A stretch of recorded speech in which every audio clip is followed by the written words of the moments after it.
ought to know. Well, now you ought to know by now.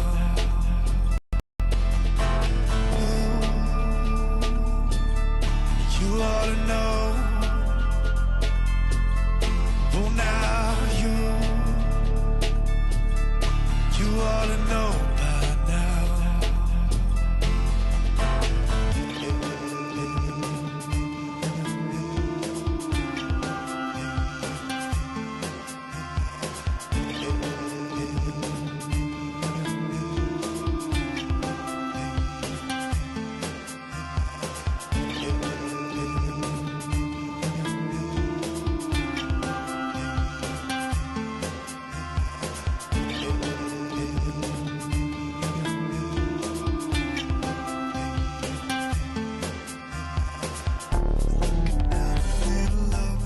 Stream main.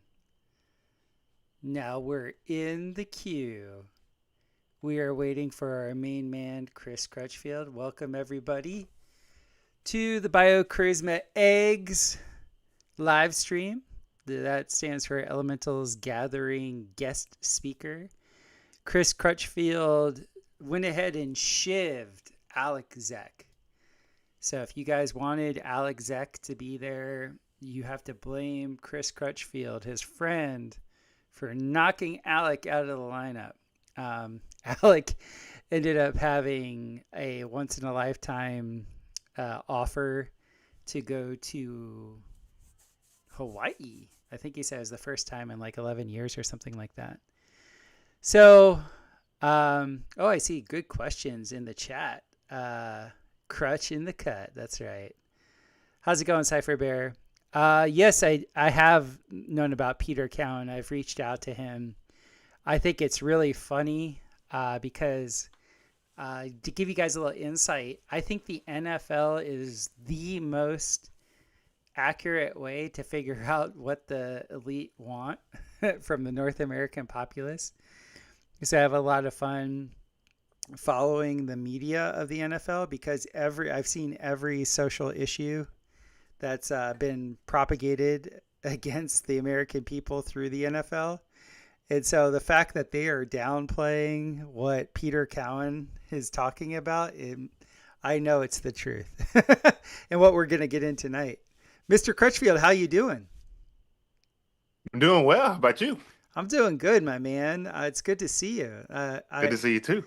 I got really jelly last weekend when you sent me pictures of your menage a trois. Why don't you tell everybody about what you were doing? The menage a trois.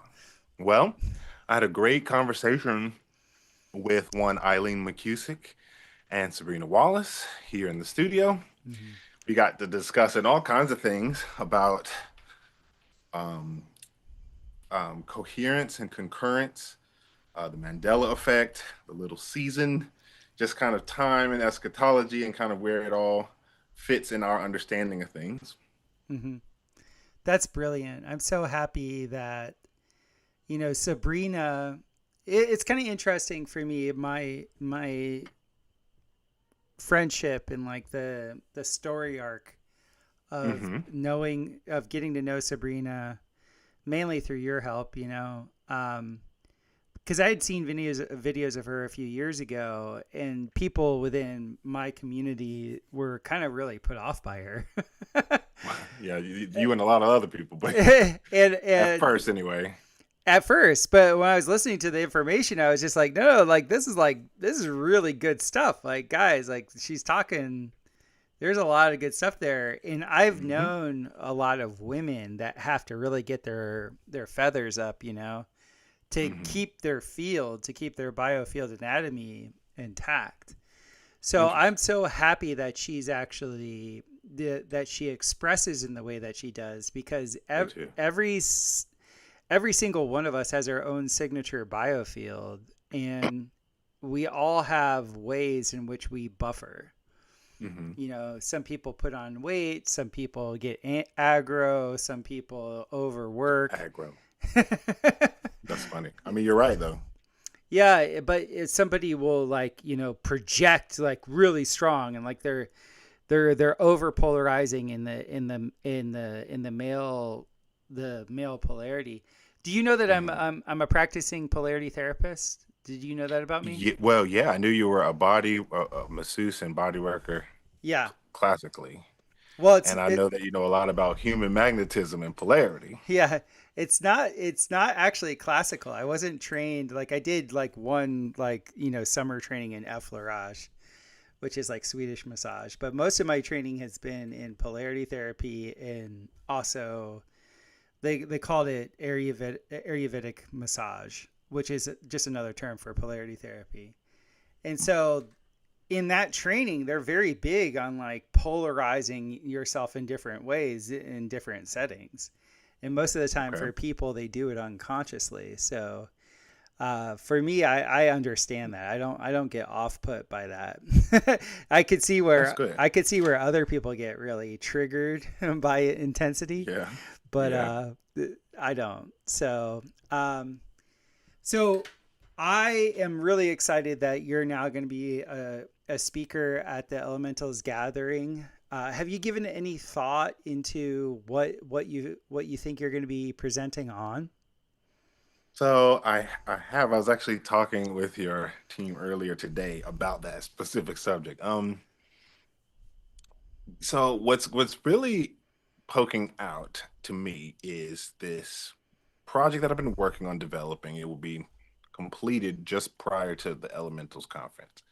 And it's my approach at breaking the world down into 8 categories, 8 industries, Mm-hmm. and showing everybody how these 8 industries are kind of working together against the solidarity and sovereignty of mankind, Mm-hmm. and how we can address any one of the 8 and begin to reverse the trick. Mm-hmm. So, as it relates to elements and elementals, water, like the big thing that I've been learning is just the conductivity and the continuity of water and just what it all Mm-hmm. brings and entails, and Mm-hmm. what it all just the electrical information shared through the etheric plasmonic states and various states of water, Mm-hmm. to me has been the biggest groundbreaker, because it's almost like the big question that I had at the very beginning back in Sunday school, when when you're reading Genesis chapter 1 verse 1.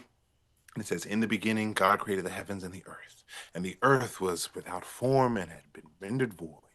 And darkness had crept over the face of the deep, and the Spirit of God hovered above the waters. And God said, let there be light. And I was always, the teacher was like, well, what was the first created? And everybody's like, light. And I'm like, well, hold on. It say Mm-hmm. water was there. Right. It said he hovered over the water. And then he made, okay, so who made the water? That was my question as a child. And, it was never properly answered, but eventually I was able to understand. Oh, got it. Water is like the integral part of how everything is built, Mm-hmm. and the information in it, and the, I mean, when I say water, I think it's all energy and plasma and concentrations or deconcentrations of different Mm-hmm. states of standing waves. So we give that different names, and this particular one we just call water. Right. And even within water, there's plasma water and solid water and steam water, gas water. So yeah, I haven't locked in exactly what, but I think something relating to how the water that connects the whole conversation is really what I think. Because that's the thing that I noticed when I started broaching the legal side of things, is all Mm-hmm. the maritime conversation. Exactly. It was like why does this connect if this is completely different? Like, it's not supposed to connect like that unless it connects. And when I found out that it did, Mm-hmm. That's right. now I know. So yeah, that's what I'm thinking. That's where my initial thoughts are. That's awesome. That's awesome.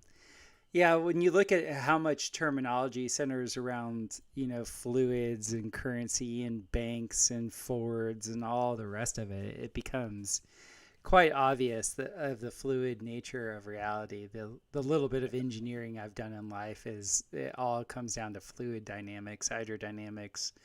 Thermodynamics is fluid dynamics.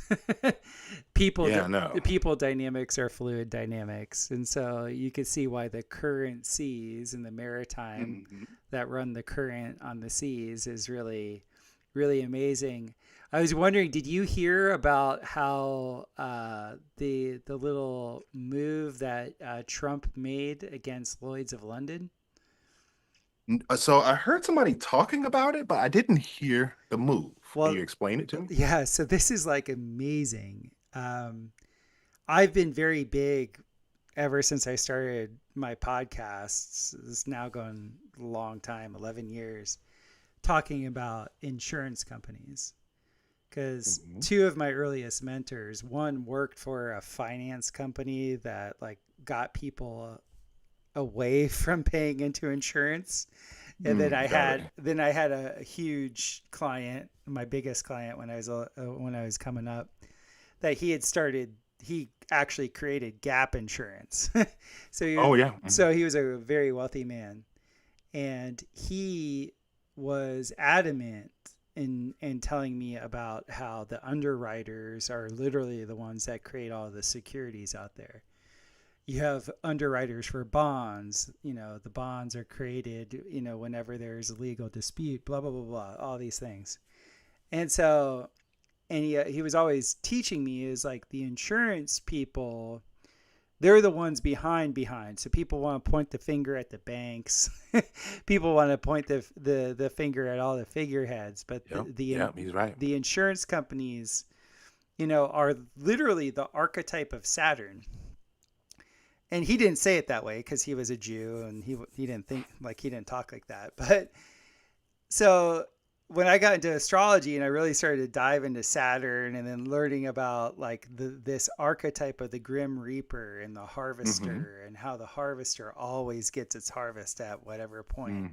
Yeah. And I think I saw the movie Meet Joe Black, and that movie like really stuck with me, like how the Reaper is it's gonna take what it wants to take. It doesn't care. It was like this very profit driven corporeal type of thing.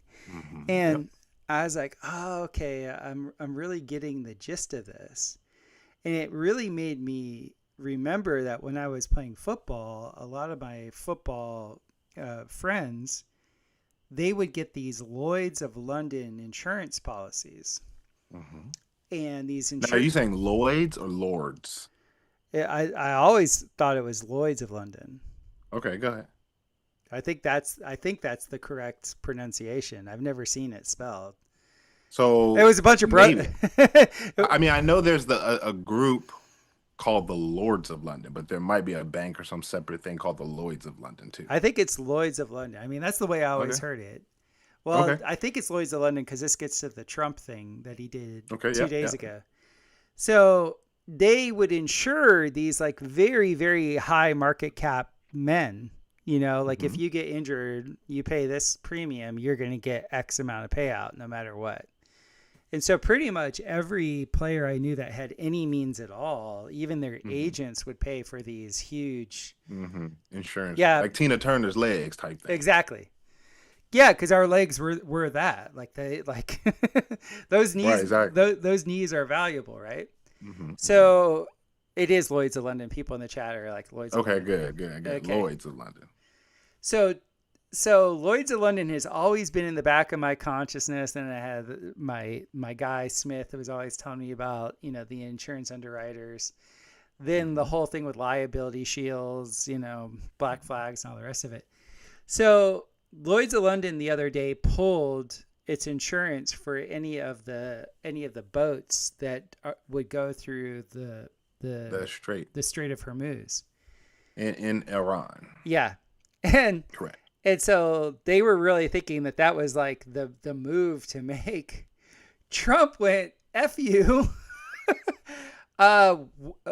We're going to insure the boats now since it's our military that was ensuring that they were safe to begin with. Yeah. Dude, I don't think, I don't talk. That's a big move.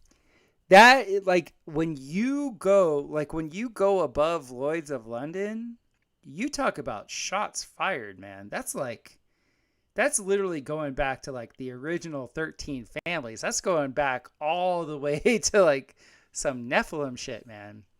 That's no joke. Lloyds of London is from the city of London in London.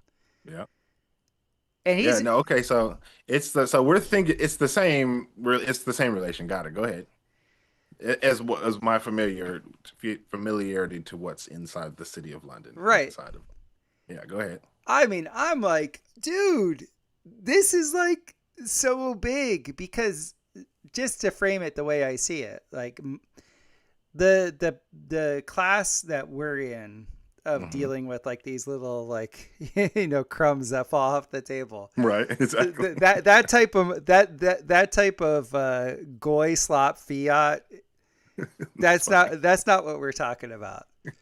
We're No. No. literally talking about the leverage of that which allows money To to move. happen.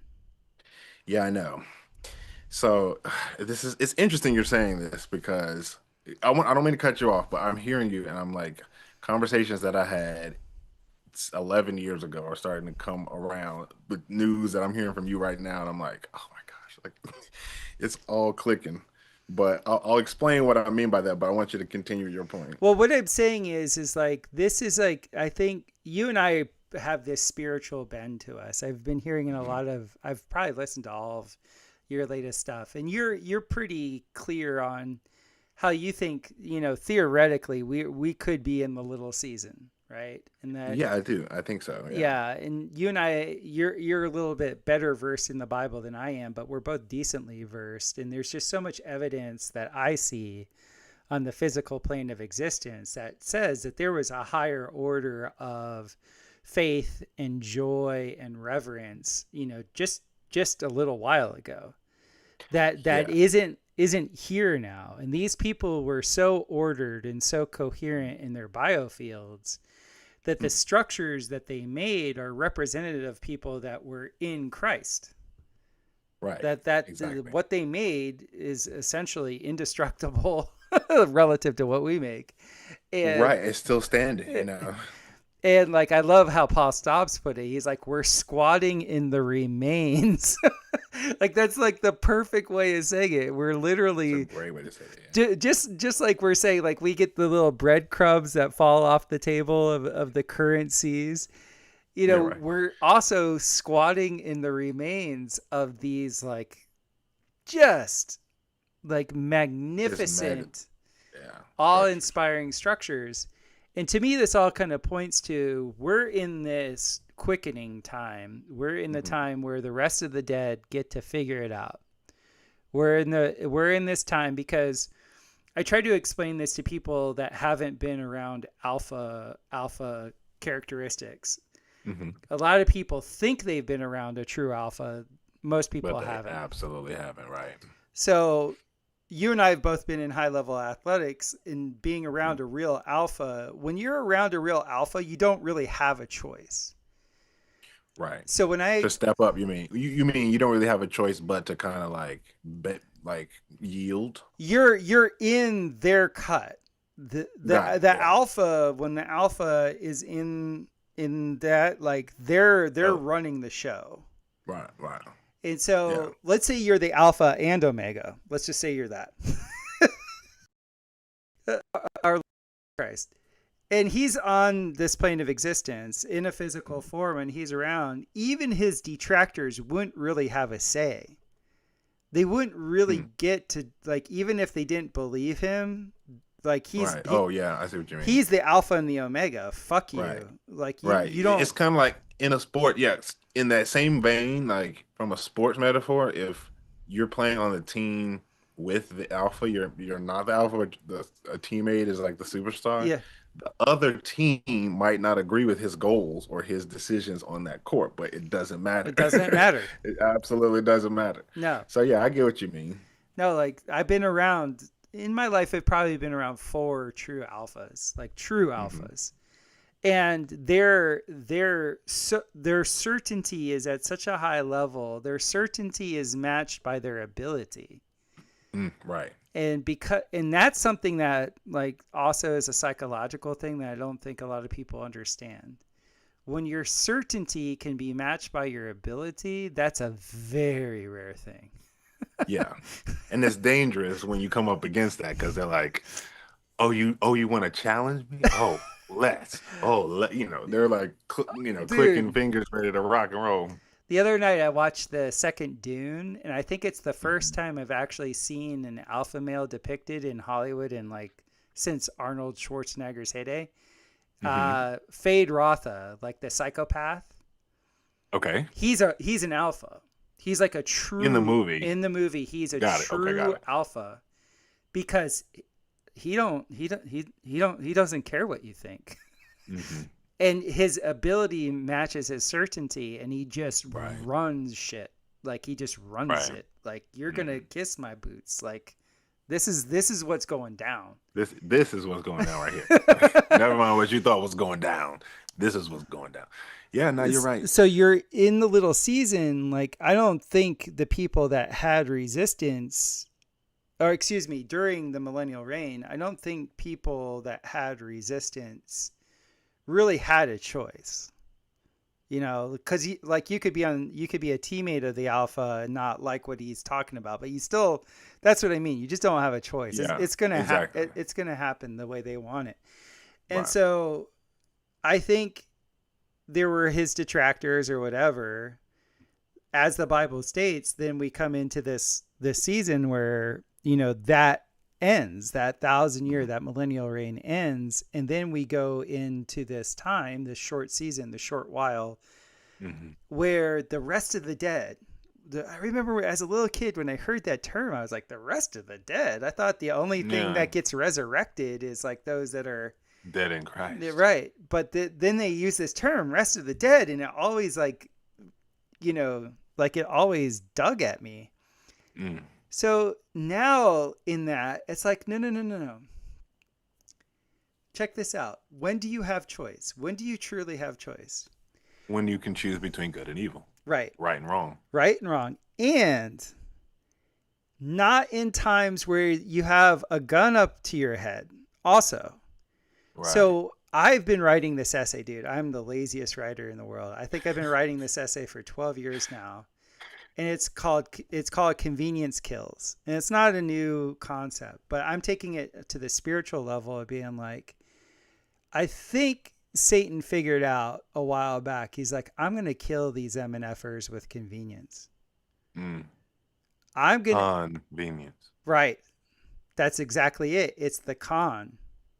It's absolute con. I'm going to make everything so easy. And I've had the opportunity to live in third world countries where things aren't so easy. Right. And I actually found freedom in becoming this super independent, super capable person that could just make it happen. That Hmm. that was my life path. And I understand that that's not everybody's life path. Right. But When I was a little kid, I saw Swiss Family Robinson, and when I saw that was like the pinnacle movie to me as a little boy. I was like, yeah, "Oh my god, I can live in a treehouse that's and so have a cool. conveyor belt of water," and like I was like, that was like my top thing. So it was something that God That's put in awesome. me at a young age, right? But the Shout way, out Swiss Family Robinson. yeah, Swiss Family Gardener. exactly. So, dude, check this out. The devil is like, oh, the Faustian deal. I'll give you all the trinkets. I'll give you the widget currencies. I'll give you the digital nothingness that gives you Right. all this speed where you can have freedom, libertas. Libertas. Yeah. Now what are you choosing? The con. What are you gonna choose? But this is the only time there's been the choice for the rest of the dead. You're right. And the dead in this general sense, in terms of like life giving, like dead in terms of like human potential, not Mm. necessarily in terms of salvation. You make a great point, man. Um, it's like for people who come from a Christian background, Catholic or Mormon or any one of the offshoots under the Abrahamic side of the coin, it's not easy to wrap one's head around the idea of the millennial reign having already transpired and we living in some small window between that end and the end of the entire book, somewhere between Revelation 20 and 21, Yeah. where we're presently at. And I will admit that when I first heard it, I was like, for a couple years, it flew across my radar a couple times, and I'm like, ugh, people just be saying anything these days. Like, look, come on, y'all. Like, really? Well, okay, then what time are we in now? Okay, okay. And then it was a couple years later, I had, that similar feelings that I had about other subject matter. I later came to find, oh, maybe there's some more going on in the story. Hmm. But I was able to, my wife is the one who basically, she saw someone's series on Revelation being fulfilled. And she said, "Hey, Chris, I think you should watch this series." Like I didn't really know what to think about it, but the guy made a lot of compelling points in the series. And the series is basically a guy going through each chapter of Revelation and providing some historical evidence to say, "Hey, you guys, this actually did happen." Like half the people want to claim this is fake, but here's a historical reference that says it's not. The other half of people want to say it's not fake, but it hasn't happened yet. And here's a historical reference that says otherwise. And when I saw that at the juncture of life that I was in at the time, it just hit me with like, all right. So that makes more sense than not sense. And it made more sense to me based on two big looming questions that it answered. One of which you already brought up. The recent, like the relative light and ingenuity and biofield up just like full human potential and goodness that was here relatively recently. Hmm. That was the one question I had is like, okay, if we're 2,000 years removed from Jesus and another 1,500 removed from Abraham, how is it that my grandparents' generation and their parents was decently moral, like everybody was decently, a nice person with relatively little mental health or teeth problems or body problems, and then like within one generation, like it just tanked completely. Hmm. It didn't make sense on a linear graph. Like if this is 1 AD and this is 2025 AD, how we got from here where just within like 1950 to 2025, the curve starts to trend down in terms of like human potential, human ingenuity, human niceness, human morality, like all the things on the positive side of the ledger. And I was kind of like, it doesn't like it would make sense that whatever the starting point is just much shorter than 2,000 years. I don't know what to tell you, but it Did you just ever get into Anatoly Fomenko's work at all? yeah, eventually I did. Yeah. I'm just explaining for the audience who might be like little seasoned or I don't get how this could even possibly be a thing. I thought that too until two major looming questions that I had were answered, and then I started to kind of like dive even more into it and see other people's evidence for it beyond just what I had seen at first. But and that name and Anatoly's work came up early, like once I started really embracing this possibility and diving into it. But I remember that was the second question was it, morality took too steep of a nosedive for anybody to convince me that between 2,000 years ago and 1925, when my grandma was born, that everything was hunky dory, generally speaking. And I'm not saying everything, but like we weren't like, ready to choke each other out on the street corner, everybody. Hmm. And within 100 years or 80 years or less, it all turned. What makes a lot more sense is that we're dealing in cycles and resets. And at each reset juncture, new stories and new information and new history gets written. And I believe that the Christ coming and doing what he did at the time and then shortly thereafter was enough to insti- institute or instigate a reset. Now, the other big head scratcher that it answered for me was how do we reconcile that Romans alone is the only nation or empire whose deity or whose pantheon incorporated Christianity, meaning Jesus and everything that extends from him. Hmm. So if we're told that time and record keeping for the whole world changed from BC to AD before Christ to Anno Domini or Anno Domini or however you say it in Latin in the year of our Lord, even though nobody can tell me what year that was that he was born because there's a massive discrepancy. Was it 4 BC, 4 AD? what what was 1 BC and 1 AD and what really changed if y'all not even giving us the date on which the dude was born.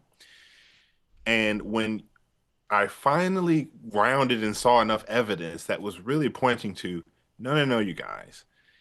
Rome took care of the narrative, but for Persia, Babylon, Ethiopia, Egypt, all these longer existing nations that had nothing to do with Jesus as a deity, it makes no sense for them to change their timing and their historical record and any of their bookkeeping based on this guy's birth, which again we don't even know when. What makes tremendous amounts of sense is that Leviathan, Beelzebub, and Hashatan were placed in chains for 1,000 years, and that the Statue of Liberty is a slight homage to the breaking of that chain. I mean, you've probably seen the chain on the foot of the Statue of Liberty, and that we're really looking at a remix that's quite clever because a couple foundational lies on the top of the pyramid about which time we're in, a little M in front of this date or the removal of an M in Roman numeral, just adding a one in front of so many things allows for a new paradigm of control to exist because you think you're in a different time period than you actually are. And for everybody, well, why would they wanna? If I hear that question one more time, well, why would they want to control how the planet looks or what shape the Earth? It's just like, tell me you haven't really looked into it without telling me you haven't, because you can't stop yourself at exploring a thought because you can't answer your own question about someone else's motives. Like that doesn't have anything to do with possibility. So those are the two big things: BC versus AD being relating to the millennial reign. After that, common era. Before common era, common era.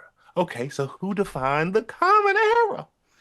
I think it had a lot to do with something global, something that Media Persia, Babylon, Ethiopia, all these nations that exist now that definitely existed before, agreed to the new cycle of time and record keeping based on it. And they just allowed Rome to take the narrative forward with it. But it's like it had nothing to do with Rome. Constantine seeing a cross inside of a dream and saying, in this sign, conquer. Have you ever seen the movie The Village from M. Night Shyamalan? Yes. Okay. I think I've seen most of his movies, yeah. Okay. So that movie had a profound effect to me because at the time I saw it, I was living in an ashram. And the whole thing in the ashram that we were doing was essentially deconstructing what we think we knew. Okay. And so that's like the core of Vedanta Advaita, which was what the ashram was based around. Vedanta Advaita is the path of non-duality. So you get into really looking at your thoughts, where the origin of your thoughts are, what is it that you can actually prove, disprove, or whatever, but showing how the path of the intellect is sort of is a folly. Because got it, yeah. Because all the input you can't actually validate. Yeah, there's no like chain of custody other than your direct experience, right? Right. And direct experience, when you even break that down, comes to one thing at a time. You have one thing at a time, one thing at a time, one thing at a time. So we string all these one things at a time together. Right. and we call that insight. So it was enlightened. In the movie The Village, is, for those of you who haven't seen it, spoiler alert, the whole movie is set in the mid-1800s in the colonial United States. And it's kind of idyllic. It's a small little village in Pennsylvania. You're like, oh, this is so, quaint. They infer a lot with like, scary music that there's something to be scared of in the woods. And M. Night Shyamalan. It wouldn't be M. Night if it wasn't scary. Yeah. And they infer that, you better, we have this deal. We stay in our little village. We're cool. You go outside the village, who's to say what's going to happen? We have this deal with the forest monsters. And the movie's very compelling because he does a flip about 15 minutes before it ends where it shows that we're actually in the modern day world. And that village was constructed as an experiment for essentially morality and simplicity. But it wasn't true. Right. It wasn't actually the time and day that we lived in. And the thing's starting to unravel because some of the young kids that are becoming young adults, they're starting to figure it out. And like the only way some of them can survive is to go into the modern world. And what was so mind blowing about that movie was like, I only know what I've been told. Like literally, like if I'm in a big enough experiment, I don't know I'm in an experiment. Right. Truman Burbank didn't. Right. Till he hit the edge. Right. And then but that movie was a little bit more profound because it wasn't as gay as the Truman Show, right? Well, true. And it wasn't as on the nose. Right. Yeah, like more poetic. Right.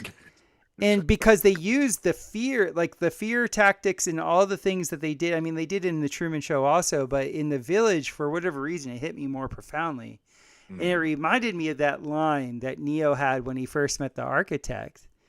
And the architect is telling him the truth of the matter. And he's like, either nobody knew or no one told me. Okay, got it. Now, that was also an ego buster. Because if we're honest with ourselves, that is the truth of our experience. Nobody told you. Right. And if we don't know, but they ain't telling nobody. Right. And so between those two things, it's like, oh my gosh, it's just like all we have to go on is our own physical experience for real, for real. And so that's why, as somebody who builds and like kind of knows logistics of how to move heavy stuff from point A to point B, and then I look at these timelines and just how like somebody like my lunch break shows the algorithm of history. Like he shows, he breaks it down so poetically of like, another fire happened. Oh, they had to rebuild it. Oh, father and son, and look, their names are inverse of each other. Right. I'm like, this is a joke, because I've been a homesteader in a foreign land. I know how much work it is. Yeah, I never once like said to my other homesteader friends, "Hey, let's go to the quarry that's 100 miles away and just mine the biggest rocks that we can and put them on wagon wheels that can't go through mud anyway." Like. In December, right? And then build a town square that nobody lives in. Yeah, let's build a mail house that's like bigger than everybody's house together. Like, come on, guys, because I've been an earthen builder. Like, I've seen exactly how you can like survive in the wilds. Like, I know how to build a house out of mud. Like, I've done that. Me. I can raise my hand. So I'm telling you, the people that were doing that and living in cob houses were not the people that were building with geopolymers and building indestructible buildings relative to us. It's just not true. That look better than every building we've built since. In the ornamentation. Exactly. Dude. In the ornamentation alone. Dude. Yeah, just in the decor. Never mind the structure. I was in Roslyn Chapel, and these motherfuckers wanted to tell me, I paid for the tour, and they're showing this one column, and the column wasn't even that big. It was like a 12-inch diameter column. It was maybe 40 feet tall. And it had all these engravings on it, and they were so proud. They're like, this one column took 40 years. And they gave the story of the master mason and his apprentice and how he fired the apprentice, and then the master mason died, and then the apprentice came back and finished it. And I'm like, you're full of shit. Right.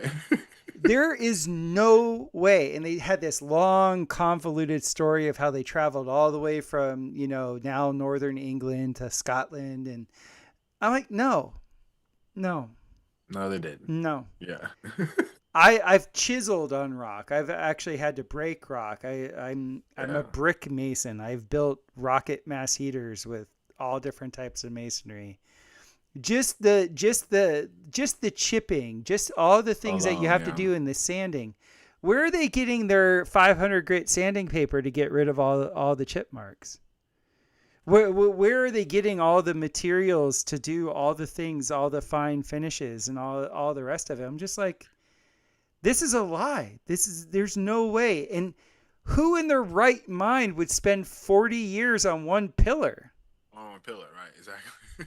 A pillar Y'all that think that wasn't that's even noble, load bearing, dude. It right? wasn't even a functional part of the cathedral.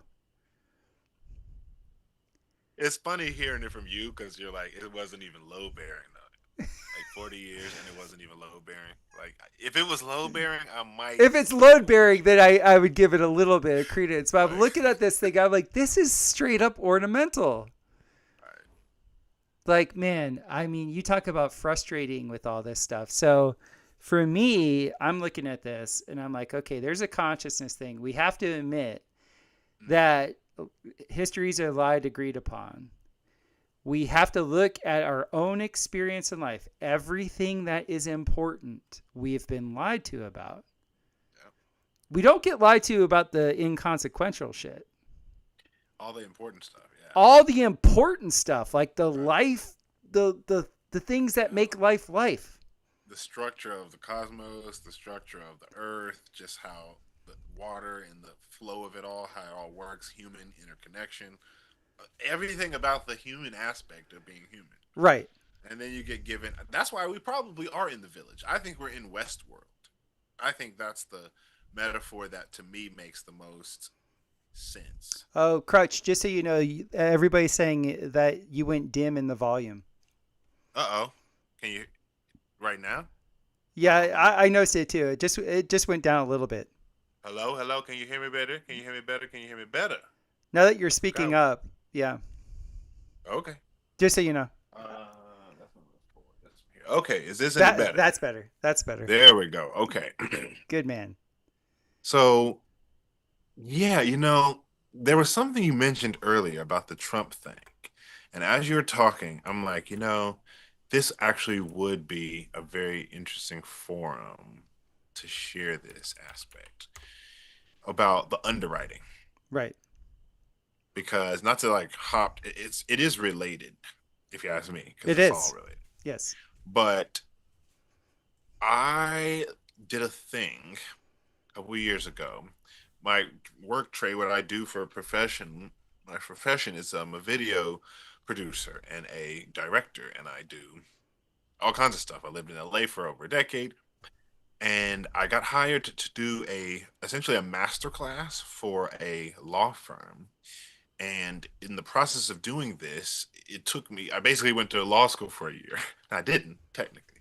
But because I had to learn so much heady legal data to place graphics on the screen and download the associating documents from the IRS or from the Code of Federal Regulations and all these different places, I kind of committed to learning what it was I was doing, just so that I was doing right by the client and making sure that they're like handing me this big master class of their life's work, and I'm not like making typos and putting the wrong graphics in connection with it. And what I found through the course of this is that securities and underwriting underpins almost every transaction in our entire world at this point. Mm-hmm. We are familiar, like I learned early on, not early on, but early on in this process, there are four different general forms of law, four major forms, and then there's sub forms within those four. So you have, starting from the lowest, you have uh, maritime law, admiralty law, trust or equity law, and then common law. Mm-hmm. Now, that's just a simplified exchange. I believe above common law is natural law. Above natural law is divine law, but it's kind of like one of those Russian doll things that within the concept of divine law sits natural law. Within the concept of natural law sits common law. Within common law is the law of stuff and transactions. That is equity and the ability for me to trust you on something and the matter, and not a person to person thing, but a person to object thing, in which case you introduce equity and trust law. Now, at which point you want to insure or do business in commerce, you have to go through securities and underwriting in the form of all official government and banking contracts. And so you step down another law form into admiralty law. essentially contract law, under which civil law and all that stuff is kind of subcategories. But because of the City of London being a sovereign nation state, the Vatican City being a sovereign nation state, Washington, D.C. being a sovereign nation state, these are international corporations that are doing business on land. So they're treating maritime functions under admiralty context for trust-based things on people who could operate at even higher jurisdictions if they wanted to. But to what you were mentioning about Trump doing in regards to securing the rights to the insurance, like insuring the boats that were passing through the strait outside of Iran. So I learned not maybe a few years ago that the human signature, your physical signature, is the closest thing to money that anybody ever has Yes. right now. Yes. And the reason it is because everything, like dollar bill wise, is based in fiat debt notes. And those debt notes are only backed by the Securities and or honored by the Securities and Exchange Commission and backed by the Treasury and the Federal Reserve when they're securitized. So when you sign for, let's say you go to just withdraw some cash from the ATM and you go to sign for the withdrawal, that signature is what tells the Treasury that they can reimburse the Wells Fargo or Bank of America with new debt notes for having given you some debt notes. Mm-hmm. That's why they still to this day make you sign some accept or some digital version of it. But this is where that whole birth certificate conversation and all that begins to come into play because the birth certificate is a contract, it's a business contract between the living man and the corporate entity that they essentially have you assume the role of fiduciary of. Mm-hmm. And, without going too far into the weeds on the whole, like, birth certificate and all that, the reason what you were saying to me is very interesting is because there is I was made aware years ago of a particular set of accounts that have more that were the conversation was from someone who I knew who did personally know Trump. I don't think that they were very close with Trump, but they were working with Trump. This was prior to him being president. This is somebody I knew from years ago growing up. I had disconnected with him. I reconnected with him after several years. I found out like, oh snap, you working with this dude? Like he might have to be president or something. Yeah, like that's wild. And the dude was a black dude. So everybody was saying Trump was like super racist. And I was like, I mean, my homeboy is like working with him. Like he doesn't think he's racist. So, and by homeboy, I really mean like dude I used to know growing up. But anyway, some stuff he shared with me then, and I'm only disclosing this now because that dude is no longer on Earth. And it doesn't indict him at all to say this, but he shared with me about some transactions that he was not in charge of, but involved with.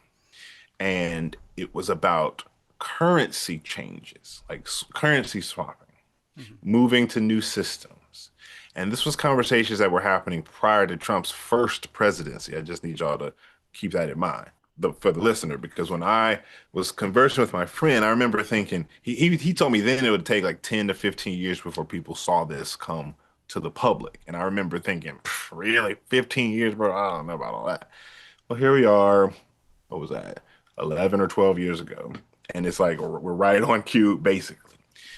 But what he was really sharing, the thing that was alarming to me is that he told me that there were bank accounts that he knew of and like by again had seen over the shoulder of some people he was assisting in liaising with that had bank accounts that had zeros that numbered more zeros like one had 80 zeros in that account. Okay, so I need for the listener to understand that $1 trillion is 9 zeros, just nine of these things. Just $1 trillion is 9 zeros, so this account had 80 Mm-hmm. zeros. And the individual said, so some people who are connected to this account have already pledged to Trump that they would be willing to clear the national debt if he gets presidency. And his reply to them and I'm speaking as having been told this information. But his reply was, "Thank you, but no thank you. Like, I appreciate the offer, but like it doesn't work like that. Like, I can't really do it like that." Which is true. Because it's a ruse, the whole concept of the national debt. Mm-hmm. It's like a control dangle. It's the carrot on the fishing pole in front of the rabbit. You can't like, I got a whole bag of carrots I can give the rabbit. No, no, no, no. That's not how this works. Thank you for the bag of carrots, but we need this one rabbit to stay focused on this one carrot. So he like that conversation happened again 11 or 12 years ago, and then a separate conversation with a separate friend, unrelated, unconnected, who worked at a different bank, told me about the time he accidentally logged into an account that he didn't manage. He had to run it up the chain because he just keyed in a thing wrong, but it led him into a senior management's account that he counted 30 zeros in. Again, $1 trillion, y'all, is nine, meaning 10 of these 30 zeros would clear out all the national debt if that's how this really works. So when Donald Trump says things like, "I'm personally underwriting the insurance of all the boats that go through," I think back to the dude from 11 years ago that said, he probably like, "Hey, yo, give me one of them zeros and I'll Right. make sure you got a city in my new city. I got a whole neighborhood in my new." You see what I'm saying? It's not like it is boss moves, but it's because it's big banking dynasties playing moves against other big banking dynasties Right. through conduits like the State Department and Donald Trump and things like that. So I try to focus people away from all these players into like the moves themselves and what the implications are, much bigger than Donald or anybody he's directly connected to. And so I remember thinking, ever since I learned that, and again, we're talking two independent witnesses of two different people who I trust, who I've actually known, who have no reason to gas me up, who are speaking pretty privately about. I don't think people realize, but I know that there's way more money than we're being told. We're told what Elon Musk is the most richest person on earth at 500 billion. That's like 7 zeros or something like that, Mm-hmm. right?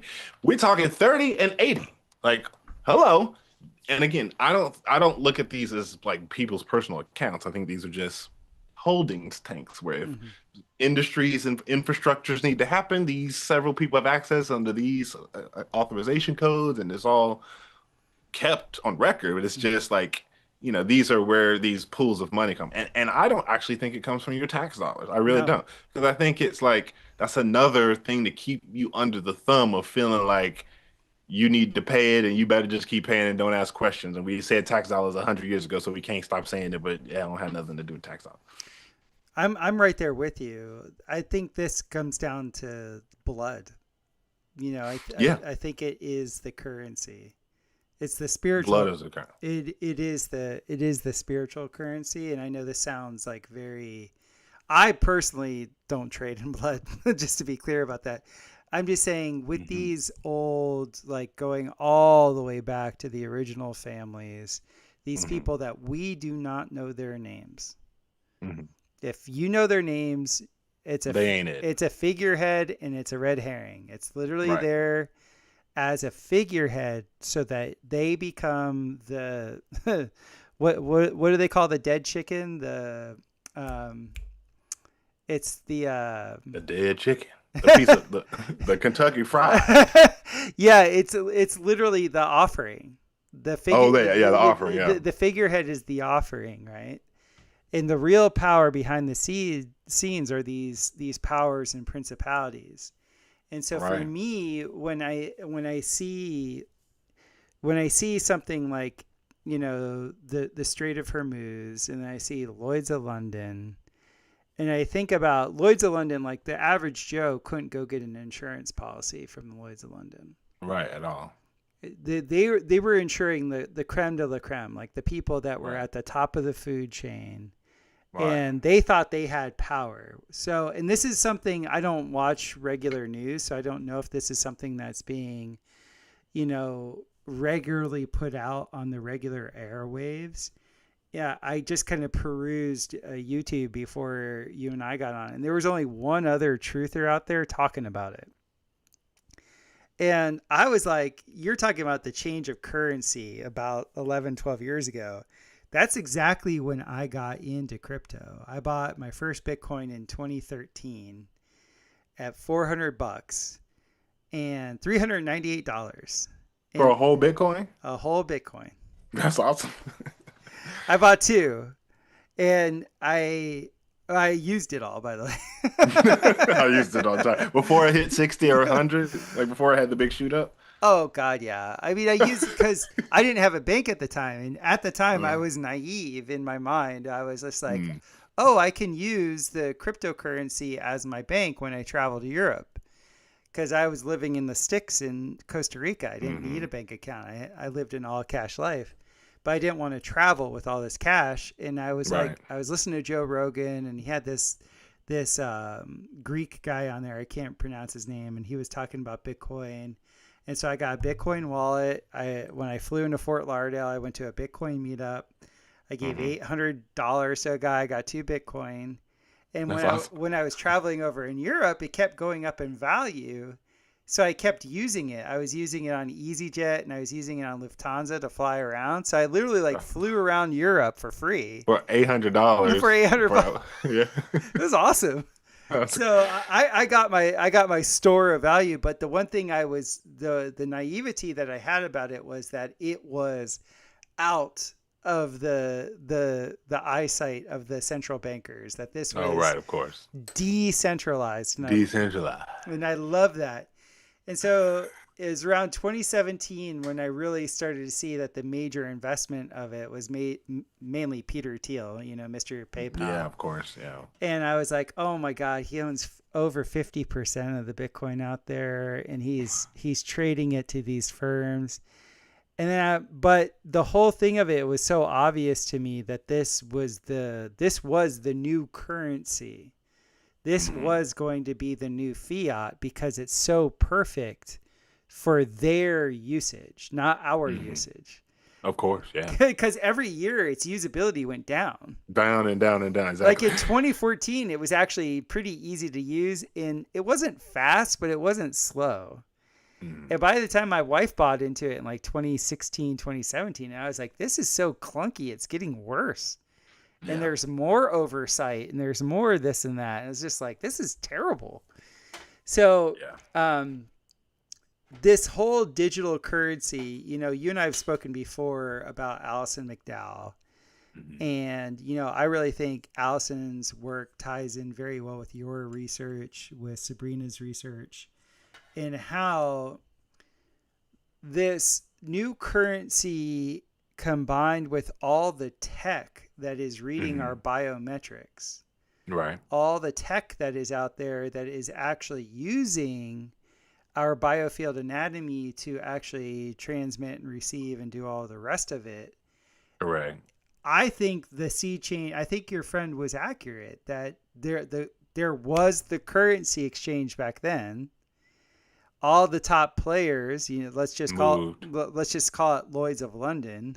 Yeah, exactly. And that ilk, they divested out of fiat, and essentially those zeros just kept going up. Up and up and up, yeah, for sure. Not for real, like he said it happened in 2012. This was a guy I grew up with, but I hadn't seen him for like 20 years, and then I reconnected in like 2015. So the Mayans were right. The world did end in 2012.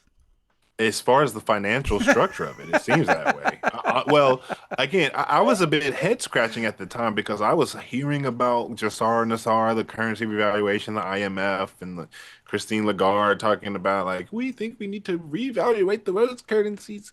I remember hearing about all that. I just didn't think it was anywhere close to fruition, like already. You know what I mean? I thought it was like, it's like they're gonna drop a nuke or an EMP and it's gonna I thought it was gonna be some crazy event. And I'm now seeing they took the 15-year route, the slow route. Yeah. And it was always done before he was president the first time. That's why I'm trying to tell people, like, y'all need to stop blaming Trump and Biden for all this stuff because it don't have nothing to do with them. No, they're literally a figurehead that they're just running scripts. There's multiple of them. Like there's literally multiple of them. As somebody that's like an expert in physiology, like I'm letting you know there's a lot of different folks out there, which gets into once Keep talking. again, I'm gonna switch my battery, but go ahead. oh, nice, man. I like the different This angles. is my other camera, but I'm gonna put it back in the bedroom. But I gotta switch the battery. Give me one second. Hey, we, I want to hear. I want to hear what you were saying about the significance of Allison's work because I have some springboarded some thoughts off of that. But you go ahead with what you were saying. okay, I want to give a shout out to Gnostic Academy. That's our main man, Marty Leeds. He gave us some love with the super chat. The best thing happening at Elementals is Tugboat is playing. Tugboat is my wifey Pooh's band, and Marty is the top shredder on Tugboat. So that's gonna be awesome. Jorge Mesa, yeah, baby, we're gonna get this thing going. You know, hashtag facts. Loins will be quivered. I totally agree with that. Wonderful. Thank you guys for supporting us. I really appreciate this. Speaking of the Elementals gathering, for those of you that have not seen, let me make sure I have this up here so you guys can see what I see. Let me do this. The Elementals gathering is happening in the middle of Missouri. It's May 8th through the 10th. Come on out, man. We have awesome speakers. We have Eileen McCusick, Owen Benjamin, Chris Crutchfield, who I'm speaking to tonight, Matt Presti, Steve Young, Moshe Daniel, Andrew Kaufman, Amy Hamilton, Dr. Marisol Arce, Emily Moyer, my main man, brother Marty Leeds, who just gave us a nice little super chat, Chris Winters. We have Adam Stevens, Chance Garden, Jorge Mesa. We have Blue Steel is the mascot. I try to get everybody to speak with Blue Steel and give their picture, but nobody did it. We got Kyle Denton and Rebecca Steele. Scott, they're all going to be speaking, and we have to put Chris's photo in here. But I don't know if you guys have been to many different festivals like Gravy Galleries, but this is like, as lineups go, this is about as good as it's going to get. I'm really happy with it. And then we have, Chris is coming, and then also we will be having the wonderful, where I was going to show her and her site. I don't have it up. Let me look it up real quick. Psy Energy. Where is she? SDW on YouTube. Well, I'll just say the name. Sabrina Wallace. So we have Sabrina's coming, and we have one more other special new person coming also.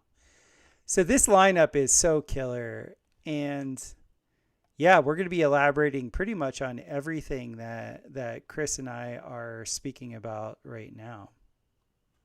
You back, my friend? You're in the cut? Your audio is not, though. So while Chris is getting his audio fixed, for those of you that don't know Allison McDowell's work, I heard a click. Hello. You're there. I can hear you. I can't hear that though. Chris, as you could tell, is a movie producer. He's really good at audio visual tech. Live streaming is totally his foray. It only took me about a year to get the live streaming thing down, so I get it. But hey, guys, I haven't even gotten any compliments from you. The last, what is it, half dozen live streams we've done, there hasn't been one, not even one little hiccup. So for those of you that were part of the early live streams, give me a thumbs up in there. Let me know that I'm doing well, because I feel like I've really upped the game. Our production quality here. Oh, I heard something. Okay, can you hear me now? I can. This should work. Yeah, so it's like tech difficulties frustrate me. So I've been having I explained this before, my fancy little blue thing with the orange light, that thing right there. It's an amazing compressor, but my kids bumped the bypass switch on it, and it's like it's not loose, it's just need to repair, but I use it so often that I'm always like, I'll get it repaired later. And it just went out in the middle of us talking. It just stopped working. I That was blame what. I blame everything on little children too. It's always It's the Mercury and retrograde and little kids between them two. It's just it's the like blood moon, it's the blood moon. the It's blood all the above. moon, like knocked off my yoni cycle. Yeah, I know. My yoni cycle. But yeah. Speaking so, of yoni cycle, let's talk you about can hear me Allison now. McDowell. Okay, go for it. Dude, that's a good punk band name. Yoni Cycle. What's Yoni up? cycle. Yo, I'm putting that on there. Yoni, Yoni Cycle. cycle. Let's get It's like it's like a lady sitting like this on top of a unicycle. it. Yoni Cycle, yo. So, speaking of Yoni Cycle, we have the Allison McDowell's work is now, mind you, I haven't listened to her the last 3 years. So I did a 5-year deep dive of her work. On Allison? Yeah, and then she got a little bit too blue statey, like when all the COVID stuff happened. Yeah, a little blue statey. That's funny. She was a little too But blue. yeah, go ahead. She was a little bit too blue statey for me. Mm-hmm. So, but and she was kind of saying the same thing over and over and over again, and her work did not make sense, like I told you before, until Sabrina's work and your work. Okay, because you clarified for me Sabrina's work. So just to be clear about that. And I just remember hearing you with Alec on the way forward, and I immediately reached out. I didn't even finish the pod. I was like messaging Alec. I was like, dude, I gotta get him on my pod. Like, I need to talk to him now. So here's the cut. We're talking about currencies. We're talking about the Strait of Hormuz. We're talking about underwriters. Where you brought up the good thing about signatures. I will distill everything she's saying down to this. What the devil is doing, and when I say the devil, let's just call it powers and principalities. What the powers and principalities is attempting to do is to have our will switch from our signature to our biology. So we've been in 20 years of straight identity politics. The identity politics are very, very pointed at making you identify with your physicality and your sexuality. Right. Okay. Well, guess what? 100 years ago, your signature didn't say if you were gay. Your signature didn't say if you were a woman. It didn't say if you were a man. Your signature, your sign of nature was your willpower. So this is literally a category change. It's a category shift where you get everybody infantilized to such a degree that everything becomes identity politics. And because everything on one level is identity politics, everything becomes like, oh yeah, my retina scan is me. That's my sign of nature. My thumbprint is me. My exterior biofield anatomy, that is me. No, that is not you. What is you is God's breath of life, the will power of life that was given to you, that used to be shown and still is shown. But the reason why they're taking it away is because you take the will away of the sign of nature and you make it into the biology of a person, and you have enough people buy in. Now they have an unlimited way of commoditizing your biometrics. Your biometrics become what all securities are based on. Right. Yeah, and they're selling it to you as some sort of like better version of what exists right now. Right. Right. Yeah. Do you hear like a high pitched noise in your ear? I just heard a little bit, like just for like 1 second. That's it. Okay, that's all. I'm glad that's all you heard. I'm over here like a dog whistle, like, what's that noise? Yeah, that. So yeah, no, you make a great point about the category shift, because you're right. I have learned. I haven't applied or known very long, but the a person's sign of their nature was their willpower. I guess it's always been their willpower that got codified into just your autograph. Hmm. But the identity politics has made it to where the problems that have been created because of the focus on identity politics are now being exploited in this transition from these new category shifts or paradigm shifts. Because I think you're right. What Allison's work speaks to, at least with my research into it, is how it's the tokenomics and the structure, the actual schematics, the like the nuts and bolts of the thinking behind the new system. Hmm. Whereas Sabrina's work was more the nuts and bolts of the function and the implementation and the scaling and the Right. actual in and out of the new system. Less about the structure and just the thoughts behind it. But together, I think they complement each other quite well because when it comes to Allison's work, most people's question is, well, okay, how do I land that in something real? Like I see what you're saying, but like what does that mean in terms of what it really translates to? What's the Allison's work is like, so I have a friend whose brother has lived in China for, it's going on 20 years now. Mhm. And so he owns a restaurant. He has a Chinese wife. They do very well for themselves. They're upper crust, they're upper crust also because he's a white guy married a Chinese woman, so that has its own thing over there in China. And they have a social credit system there. Okay, so they've been beta testing and testing this Mhm. system for quite a while over there. So Beta test and test and test. testing, Imp, Testing exactly. implementing. And Hmm. so he's actually seen like people like come in and then like, you know, there'll be a tweet or there'll be some sort of, because you're not allowed to talk. You're like, here, somebody gets mad, like if their YouTube gets canceled or whatever. Hmm. There, they turn your money off. Oh, right, yeah.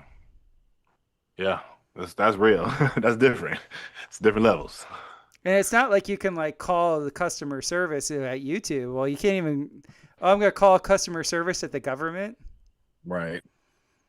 Like, how does a society get all the way there? It Like, literally to me, gets that's there. just It gets there through absolute subjugation. right. Yeah. Right. And that's And why I mean, I have a very specific thing. I moved back to the States during COVID because I lived abroad when so mhm, many people were thinking of leaving the States thinking it was better in other places. And I will it tell absolutely I will was. tell you, living in the middle of the UNESCO capital of the world, which is Costa Rica, Hmm. and they're like, "Oh yeah, 5-year-olds, we're gonna just jab them. If you're not home, it doesn't matter. We're coming to your house with three different, you know, um, they essentially had a nurse, a social worker, and a cop, and And they was just they were just driving around, and like Costa Rican president's like, yes, we'll do early vaccinations, and dude, 100% of my guys were vaccine injured. that's A wild. 100%. I had 10 men working for me when they implemented the shot, and this was how bad the social conditioning was, dude. The social conditioning was so strong for the shots and being safe and Hmm. don't kill grandma there that none of my guys would come to me and tell me that they were injured. But I could see their eyes. I could see them dragging ass. I could see them not being able to lift their arm where they got the shot. Hmm. And their wives would tell the local town doctor, which they didn't know I was actually friends with. And all of them Oh, admitted to the local town doctor that this all happened after the shot. So even with all that going on and them driving around and like dude, it was just like I was like there this can't be what's happening everywhere. And I came to the United States and I was like, oh my God, people have guns here and they're like walking around without masks. yeah. And like Oh, Depends on where you were, but yes, absolutely. well, at least in a lot of the red In the- states, right? oh yeah, Like where my family was, I was just like, oh, this, like, yes. And I try and tell people, like, if it wasn't for the gun-toting North American, the world would be in a much different place right now. yeah, I think so. I think they got something up their sleeve for that.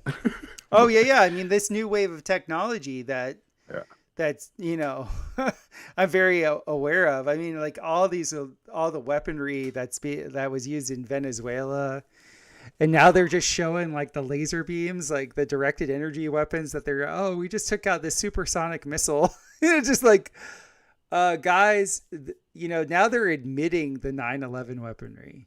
Because yeah, I've been trying to tell anybody that has ears to listen. I was like, the biggest show of force that ever happened was the Twin Towers going down. The Twin Towers were the largest buildings on the planet at the time. at the time, And yeah, they good were point. vaporized.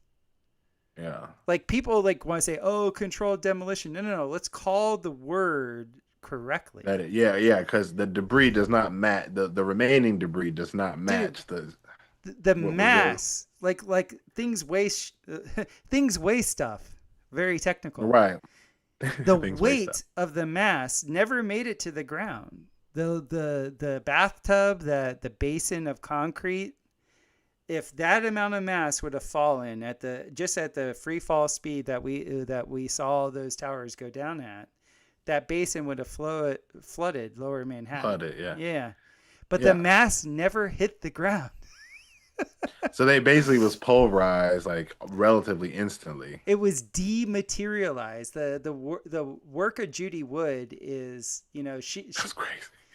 like That's wild. I believe. her book called "Where Did the Towers Go?" She's a material scientist, a physicist at Yeah, Clemson, and she broke it down. She's just like, we have to call it dustification. We don't have a word in the English dictionary that actually describes what this was. This was a dustification.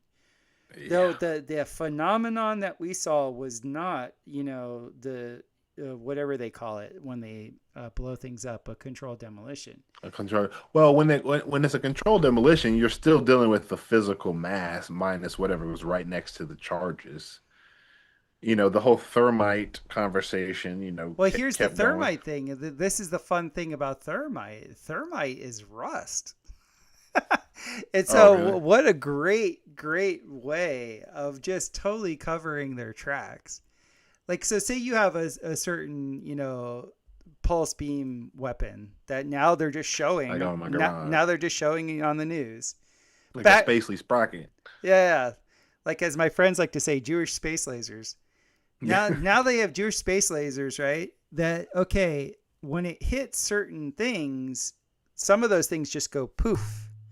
Other things degrade very rapidly.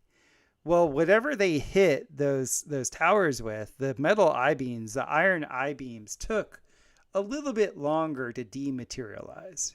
The aluminum Okay. went poof. The porcelain went poof. The most damning thing that I ever read in her book was she asked the question. She goes, "Do you know how many bathrooms and toilets were in those two towers?" And I was, how many? 3,000. Wow. That's a lot of bathrooms. Or toilets. There were 3,000 toilets. Sure, yeah. 1,500 per building. How many toilets did they find in the wreckage? Like one or zero, probably. Zero. Zero. So whatever that beam was, it was actually, like, she was able to show. She actually knew the technology that did it. That's why she could actually Wow. file a lawsuit and call the federal government liars. That's uh, awesome. she sued the 9/11 commission, and like she was never found. Wow. Like they did the whole thing that they did with the Reese commission. They just were like, nothing to see here. Yeah, exactly. we're ending these proceedings. But like the whole thing with that is like the technology that was showed, the show of force of 9/11. Hmm. Like, as a builder, like, I've demolished stuff. People just like demolishing things is like harder than building things. by a long shot. Like I don't, especially in like downtown Manhattan. dude, and like these things just got dustified, as she said. And the buildings, as far as we know, aside from Building 7, but the other buildings immediately across the street were fine. Yeah, and even they showed like they were trying to show like the glass because like if you were to have controlled demolition, you'd essentially have shrapnel ricocheting off of everything. Yeah. And what you see in the glass of all these other buildings, like I just have that scene in the movie Rat Race of like the rich Hmm. people just sitting there watching and drinking their martinis and laughing and making bets, Right. and little things are pelting their glass. Right. A lot of the glass you see, their holes in the glass they're not shatters. They're like They're like, something really hot hit it and like melted them in these like little they right, look like, like little burn bubbles. yeah, but in glass, which means it was over Yeah. 3,000 degrees. Yeah. It's probably just like the air molecules or whatever. Right. Right. Dude, no, that technology was a show of force that now is becoming commonplace. Yeah, and it's like we're 25 years removed, and people are like still talking about ICBMs and surface to air missiles. Like I'm like I saw No. somebody with the Iran commentary just yesterday about what's going on in Iran, and they were making some really profound take on the Hormuz, what is it? The Strait of Hormuz. Hormuz, yeah, about the strategic and the pipeline, and I'm sitting there going like they can hit a button and just end all this to like in the afternoon. Like I'm pretty sure all of this national rhetoric that's coming out on the official channel, the C-SPANs, all the pundits talking about it is the big. It's Yes. like that's the whole point. It's just popcorn for y'all to sit over there and chew on while we over here with space lasers and buttons Right, right. and wireless systems. So with that whole thing, that's why I want to get back to how we started with this with the underwriters. Right, exactly. Because So go ahead. the underwriters use our blood as the spiritual currency. And they do it on in law. That's the thing that's crazy to me. And that's the thing I'm always telling my friends who aren't in the legal space. And like I dip in and out of all these different like subcultures. And I'm like, you guys, the one thing I'm learning about the legal space is that the powers that be go through the bother of the dotting every T or I and crossing every T. So I was taught early on that when you sign in black ink, it's generally speaking for contracts, Mm-hmm. things in the admiralty. Where you're signing in blue ink, you're signing for as the living man. Usually, it's harder to forge blue ink, and you're essentially splitting jurisdiction between equity and common, or equity rather, and admiralty when you're signing in blue. And then if you sign in red ink, it's for everything involving securities and underwriting Mm-hmm. because red is tied to the blood of a living soul. Mm-hmm. And all of the contracts for anything, the statements and numbers, or anything where the official number or ID or whatever is relating to the human blood, it's always in red. Mm-hmm. And when you look at your birth certificate or your social, you'll see a number in red. Mm-hmm. And they bother putting it in red. They go through all that color ink just to make sure that in their system that I do think is set up within these frameworks. I just don't think that they tell the people what these frameworks are like, so nobody knows this. Mm-hmm. That it really does work like that. It really, like the things relating to securities underwriting are always written in red because they relate to the blood of a human. So everything we're doing in this world is about, or in this modern, fiat driven world that's quickly transitioning over to this blockchain based world, is about tying some sort of bank in the background to a separate bank in the foreground just for you to move and operate through. And every single thing that you like, your taxes, none of that is actually you. It's all just your estate trust, everybody's estate trust being tapped, like the public charitable trust under this Sesta Act from however long, 400 or something like that years ago, establishes that through the Magna Carta, you are entitled to offset commercial liabilities. And because you happen to assume the role of your all caps name when you took that birth certificate and that social, and it's got that red little number on the back that's tying it to your physical blood and your existence, Therefore, the securities and underwriting is actually funding from the trust that you don't have access to, money on the back end, 10x, by the way, what you think you're paying, just to fund and subsidize your life. And all we get for it is some interest on top of the interest that we already paid and the tax that we've already paid. So when I really learned about the structure of what fuels the world and how currency is really current, you see, and it's all about the current of the sea on this admiralty conversation, it just changed a lot for me with everything regarding legislature, voting, just all that stuff. I mean, I already was kind of over that, but it made me step back and go, oh, I get it. This is why they bother going through the motions of it all. They have to go through the motions because it's all about the blood. It's all about your active will, probably some elemental plasmonic agreement inside the blood tied to the. It's like I'm sure they've got it dialed past what I even know. But yeah, it's just fascinating to me that the conversation is generally so much like simpler than people are told, but at the same time, it's like way worse than people are told. Mm-hmm. Yeah, it makes sense. I remember at the same time that the scam of the blockchain was being made evident to me, it was the same time that the wearables market and the 23andMe market was like really starting to be pushed by different, influencers. And Ever tell you? Oh, go ahead. And so I have known since college, right? I tell people about this documentary all the time, that from 1980 to 1990 in England, they did a study of 10,000 women on their contraception. And 3 years into the study, they had to change the focus of the study because women, when they would cheat on their significant other, they wouldn't use contraception. So imagine that. So the study became a study more on sexual mating habits. And it essentially became a study of hoes in different area codes. And so it was really kind of funny. The authors of the documentary were trying to whitewash it a little bit, be like, this is a behavior that was learned because World War II, there were so many, dead GIs but then with the Alfred Kinsey on top, sprinkle some Kinsey. Exactly. But then they kept going back in time and they kept seeing that, oh, well, no, like in lots of cultures, it's very well known that the women always adapt to the strong, whoever wins. The dominant.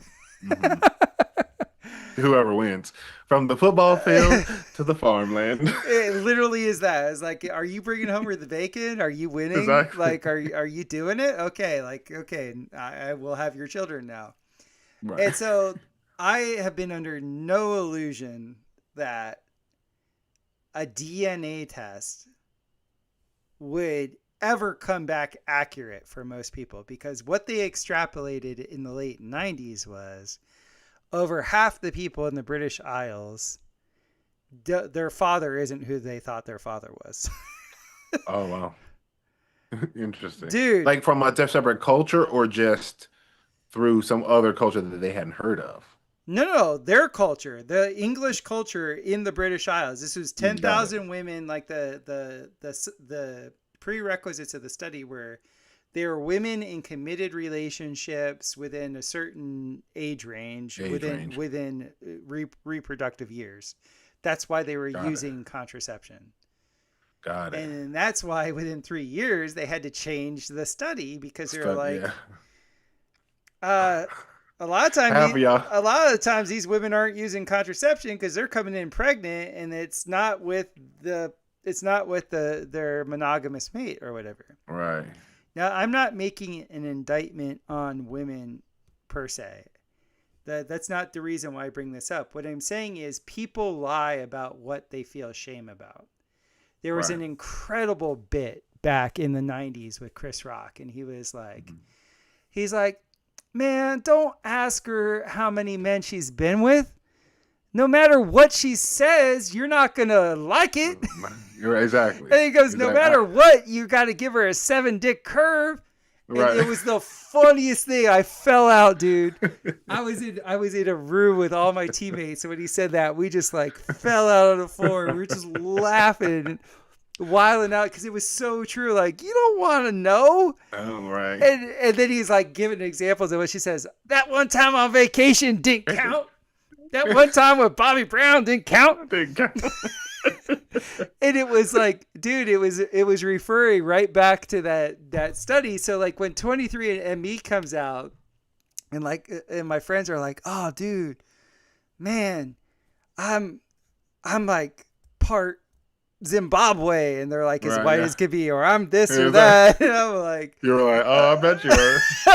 I'm like, and you thought you were safe? Because one of my favorite philosophers when I was coming up was like, he's like, women will always know their child. Fathers, not so much. Not so much. Yeah, exactly. Yeah. Women, they'll know. Yeah, when that first came out, 23andMe, it was somewhere around 2010 or 2011 because I remember working for this ad agency in LA and we got hired to do a commercial on 10 venture capital startups that Google had invested in. The ad agency had some contract with Google, so we had done a bunch of stuff for them. But I found myself directing an interview, a little profile on 23. It was not on 23andMe, but they were one of the venture capitals because the CEO's wife at the time was the CEO of 23andMe. And what I still can't pronounce it. Wajiki. Anyway, I remember sitting across from her, just me and her just talking. I mean, the camera guy. And I'm asking her because I was so green at the time, I didn't know any of this stuff. But I remember asking, okay, so like Google, like what do they care about DNA and ancestry? It was I couldn't connect and fathom why Google would be investing, other than it just being the dude's wife, why they would be investing in like harvesting, the saliva of half the country. And she explained something at the time, I don't even remember, but she gave me a test kit. And she was like, here, if you want a free kit, she grabbed some from her off, like from her drawer. I'm like, I got a 23andMe kit from the CEO of 23andMe. And I never used it. Like, it was one of those things that was like, what do I do? Like, spit on it and send it in? Like, okay, yeah, I'll get around to it. And I kind of like tossed it in my trunk and kind of forgot about it. I didn't have a hard stance against doing it, but I wasn't like interested in doing it anyway. It was kind of just another client, another startup. Like, okay, whatever.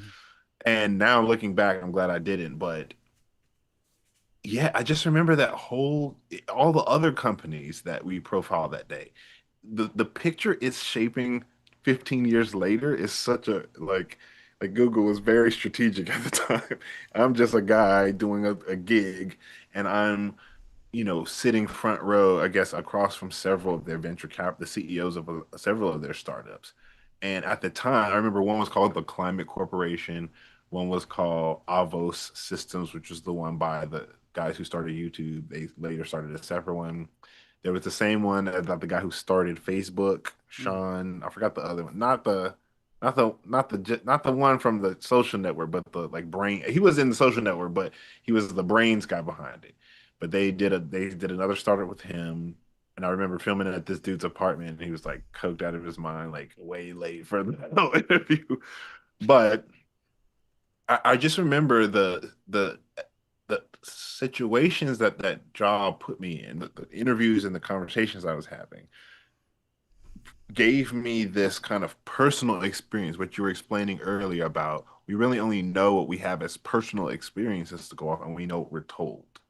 I know when I was there sitting in the office with the CEO of 23andMe, but she was nice, like she was cordial, but it definitely seemed like this whole building is like for you. Like it just seemed like my naivety made it seem like you just begged your husband for a bunch of money because you had this cool idea and he gave it to you. Now, I don't think that that's the case now, but at the time, that's what I was thinking. And again, I wasn't being mean to her, and she was very accommodating at the time.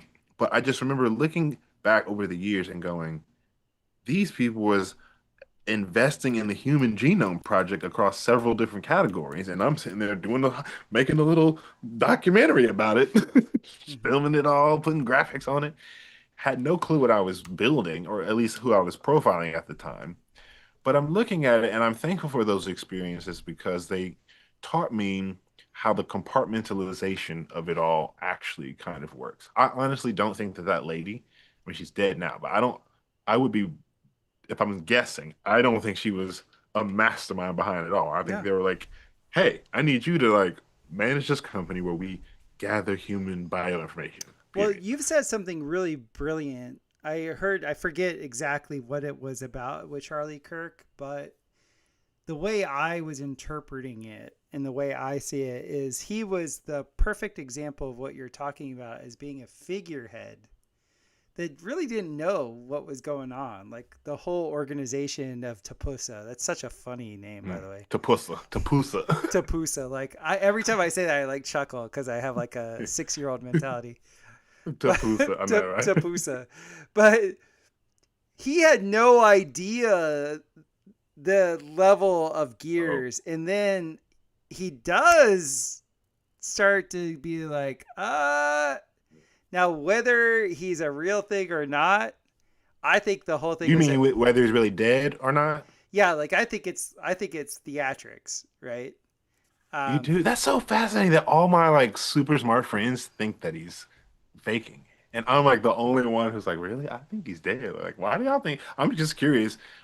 You continue with your train of thought, but I really do want to know what your take on why you think he's well, fake. one, I have a friend that I really is like one of these like A type personalities that's so detail oriented that had been a fan of Charlie Kirk's and had seen him at his college 9 years ago. Mm. And at last year's Barataria Festival, before Charlie Kirk was offed or whatever, somehow, some way it came up, and he's like, "Yeah, the Charlie Kirk that's out there now, that's not the same guy." Now I know You enough. know, I know enough. I know enough. So once again, as if like somebody that studies body types and physiology and all the rest of it, like I know most people that make like you're talking about the 6 and 7 zeros. Like once you get into the 7, 8 zeros area, you're gonna have a doppelganger. You no right. matter what, there's nobody out there that's in the 8 zero club that doesn't have a doppelganger. Now Or whether something more fancy. right, whether or not that's an actually engineered doppelganger or that's just somebody that they found by luck that looks like you, I don't think you get to the 8 and up 0 club without having multiple people that look like you. And they run those people around because I've done this skit with my little comedy troupe here a lot, where our skit is like, us guys today, we're just lazy because back in the turn of the 19th century, not only were you like a homesteader, you were also leading your militia, you were Right. building the county courthouse, you Right. were mining, With no tools, you, no power tools. you're setting up your money systems, you are successfully reproducing and keeping your wife happy while you're doing all Like this. banging out 9, 10, 11 kids Right. We're just with lazy. no mental health. We just don't have the grit now. Like Right. we just don't have it. When you Right. look at the schedule of some of these like, figureheads, there's no way Mhm. that's a normal schedule.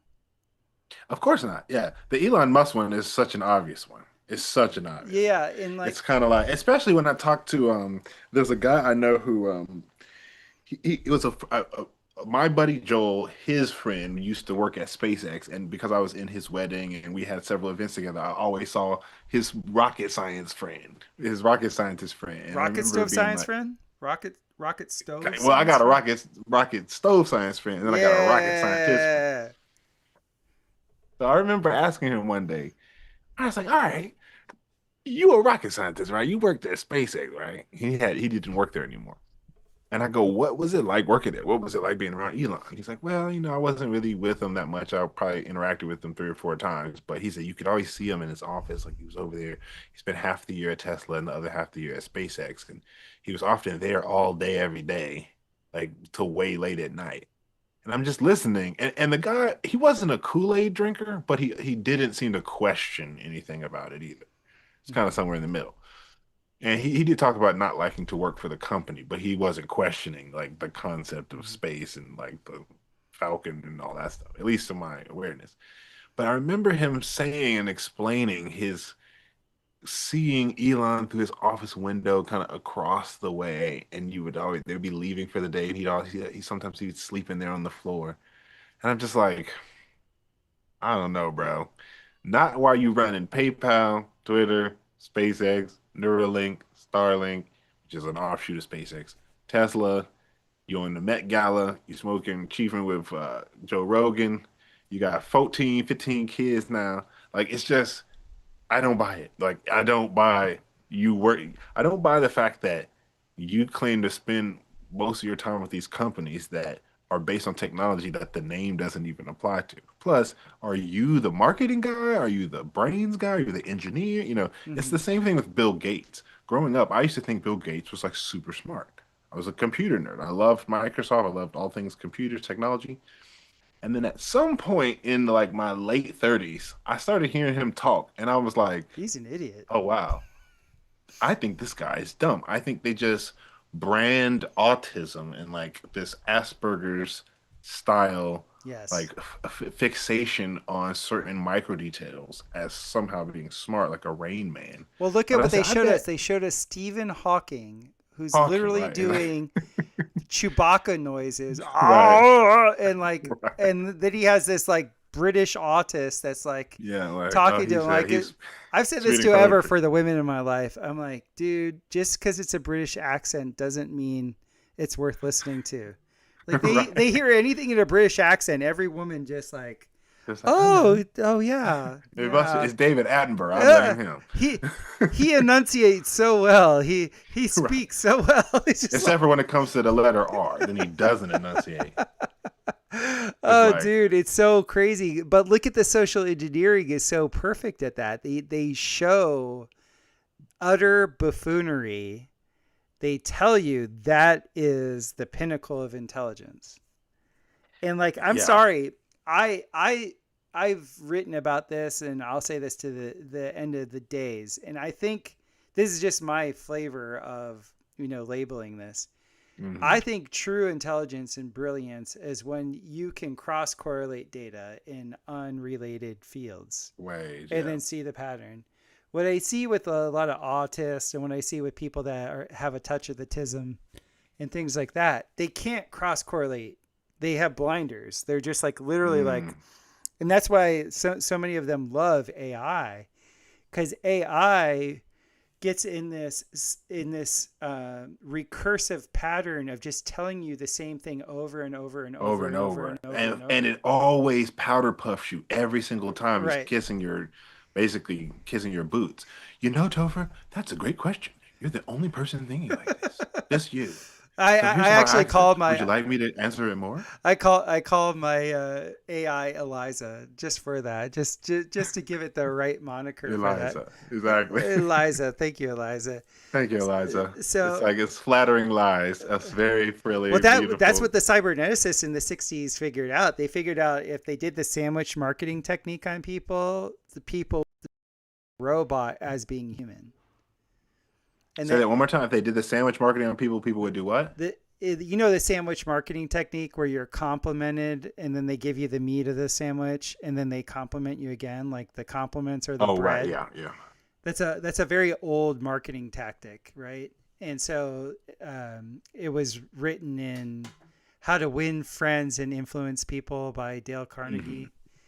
And it's the oldest manipulation tactic in the world. You lead with a compliment, you tell them what you're going to tell them, and then you leave with a compliment. Hmm. And in the '60s, the cyberneticists that had figured out how to program the computer, they found that they had a much more effectiveness with the feedback loop if the computer just did that. So, oh, James, Oh, okay. that's a great question. And then it's going to feed you the data set. And Hmm. then, you know, thank you for asking that. You're so Right. intelligent, Yeah. Exactly. and that's called the Eliza effect. The Oh, and so that's why you named. Okay, Yeah, got yeah. it. And so It's something I've been into, like cybernetics and like the study of cybernetics, because I was a huge fan of Philip K. Dick's writing. And Philip K. Dick, Philip Gay Dick. Okay, Dick. That's right. he's That's the one right. who Well, wrote pretty much every good science fiction film that was made, in the late 90s, early 2000s, were all adaptations like of his writing, like yeah, Minority that's right. That's right. Report, Blade Runner, like all those were his things. And um, his whole thing was like, he was really trying to study how cybernetics is going to be integrated into humanity, the whole Hmm. ghost in the machine thing. And so, I think you figured it out. What do you think?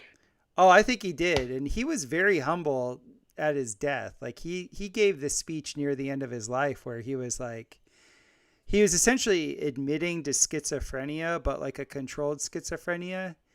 He's like, every single story I wrote, I've lived. Like I just go into that alternate universe, and I'm a character in that alternate universe, and it's happening. It's just as Mm, real to me as this is here. And he was just like, he's just like, I'm just aware of it, and I can come back and interact with people here. And I've listened to a mm. bunch of the interviews with Tessa K. Dick, his wife, and she said he was like a functional schizophrenic. And I've known shamans that are functional schizophrenics, so I don't have necessarily like a negative connotation with that Mm. word. Like it's a derogatory. It's like a ooh word these days. Yeah, it's a derogatory word in the West, but to me, I've been around people that kind of are aware of more things Yeah, oh, yeah. than just what the 0.008 light spectrum shows them.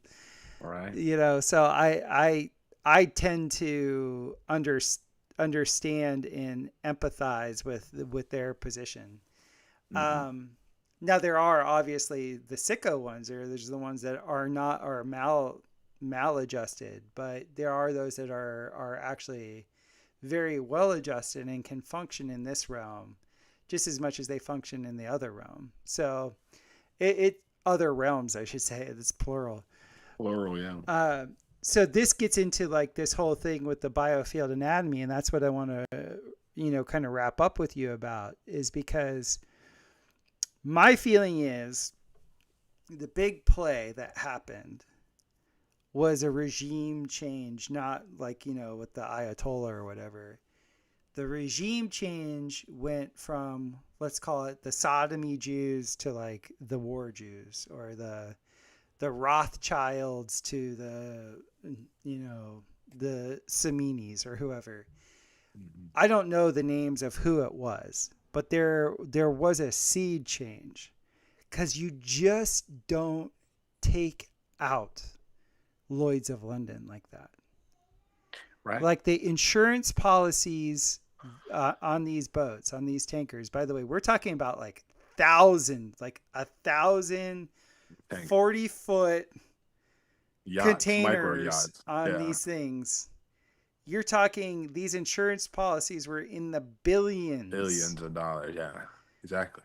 And to think like I want like to dovetail off what Topher's saying, imagine that this dude is able to pull this off in like relatively small amount of time. He said it after it had to be months and months of planning, that they knew that this move was coming.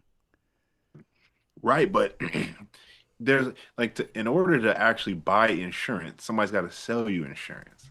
You know what I'm Right. saying? So that's why I think that you're very astute and you're witnessing the changing of the system Mm-hmm. from one hand to the next.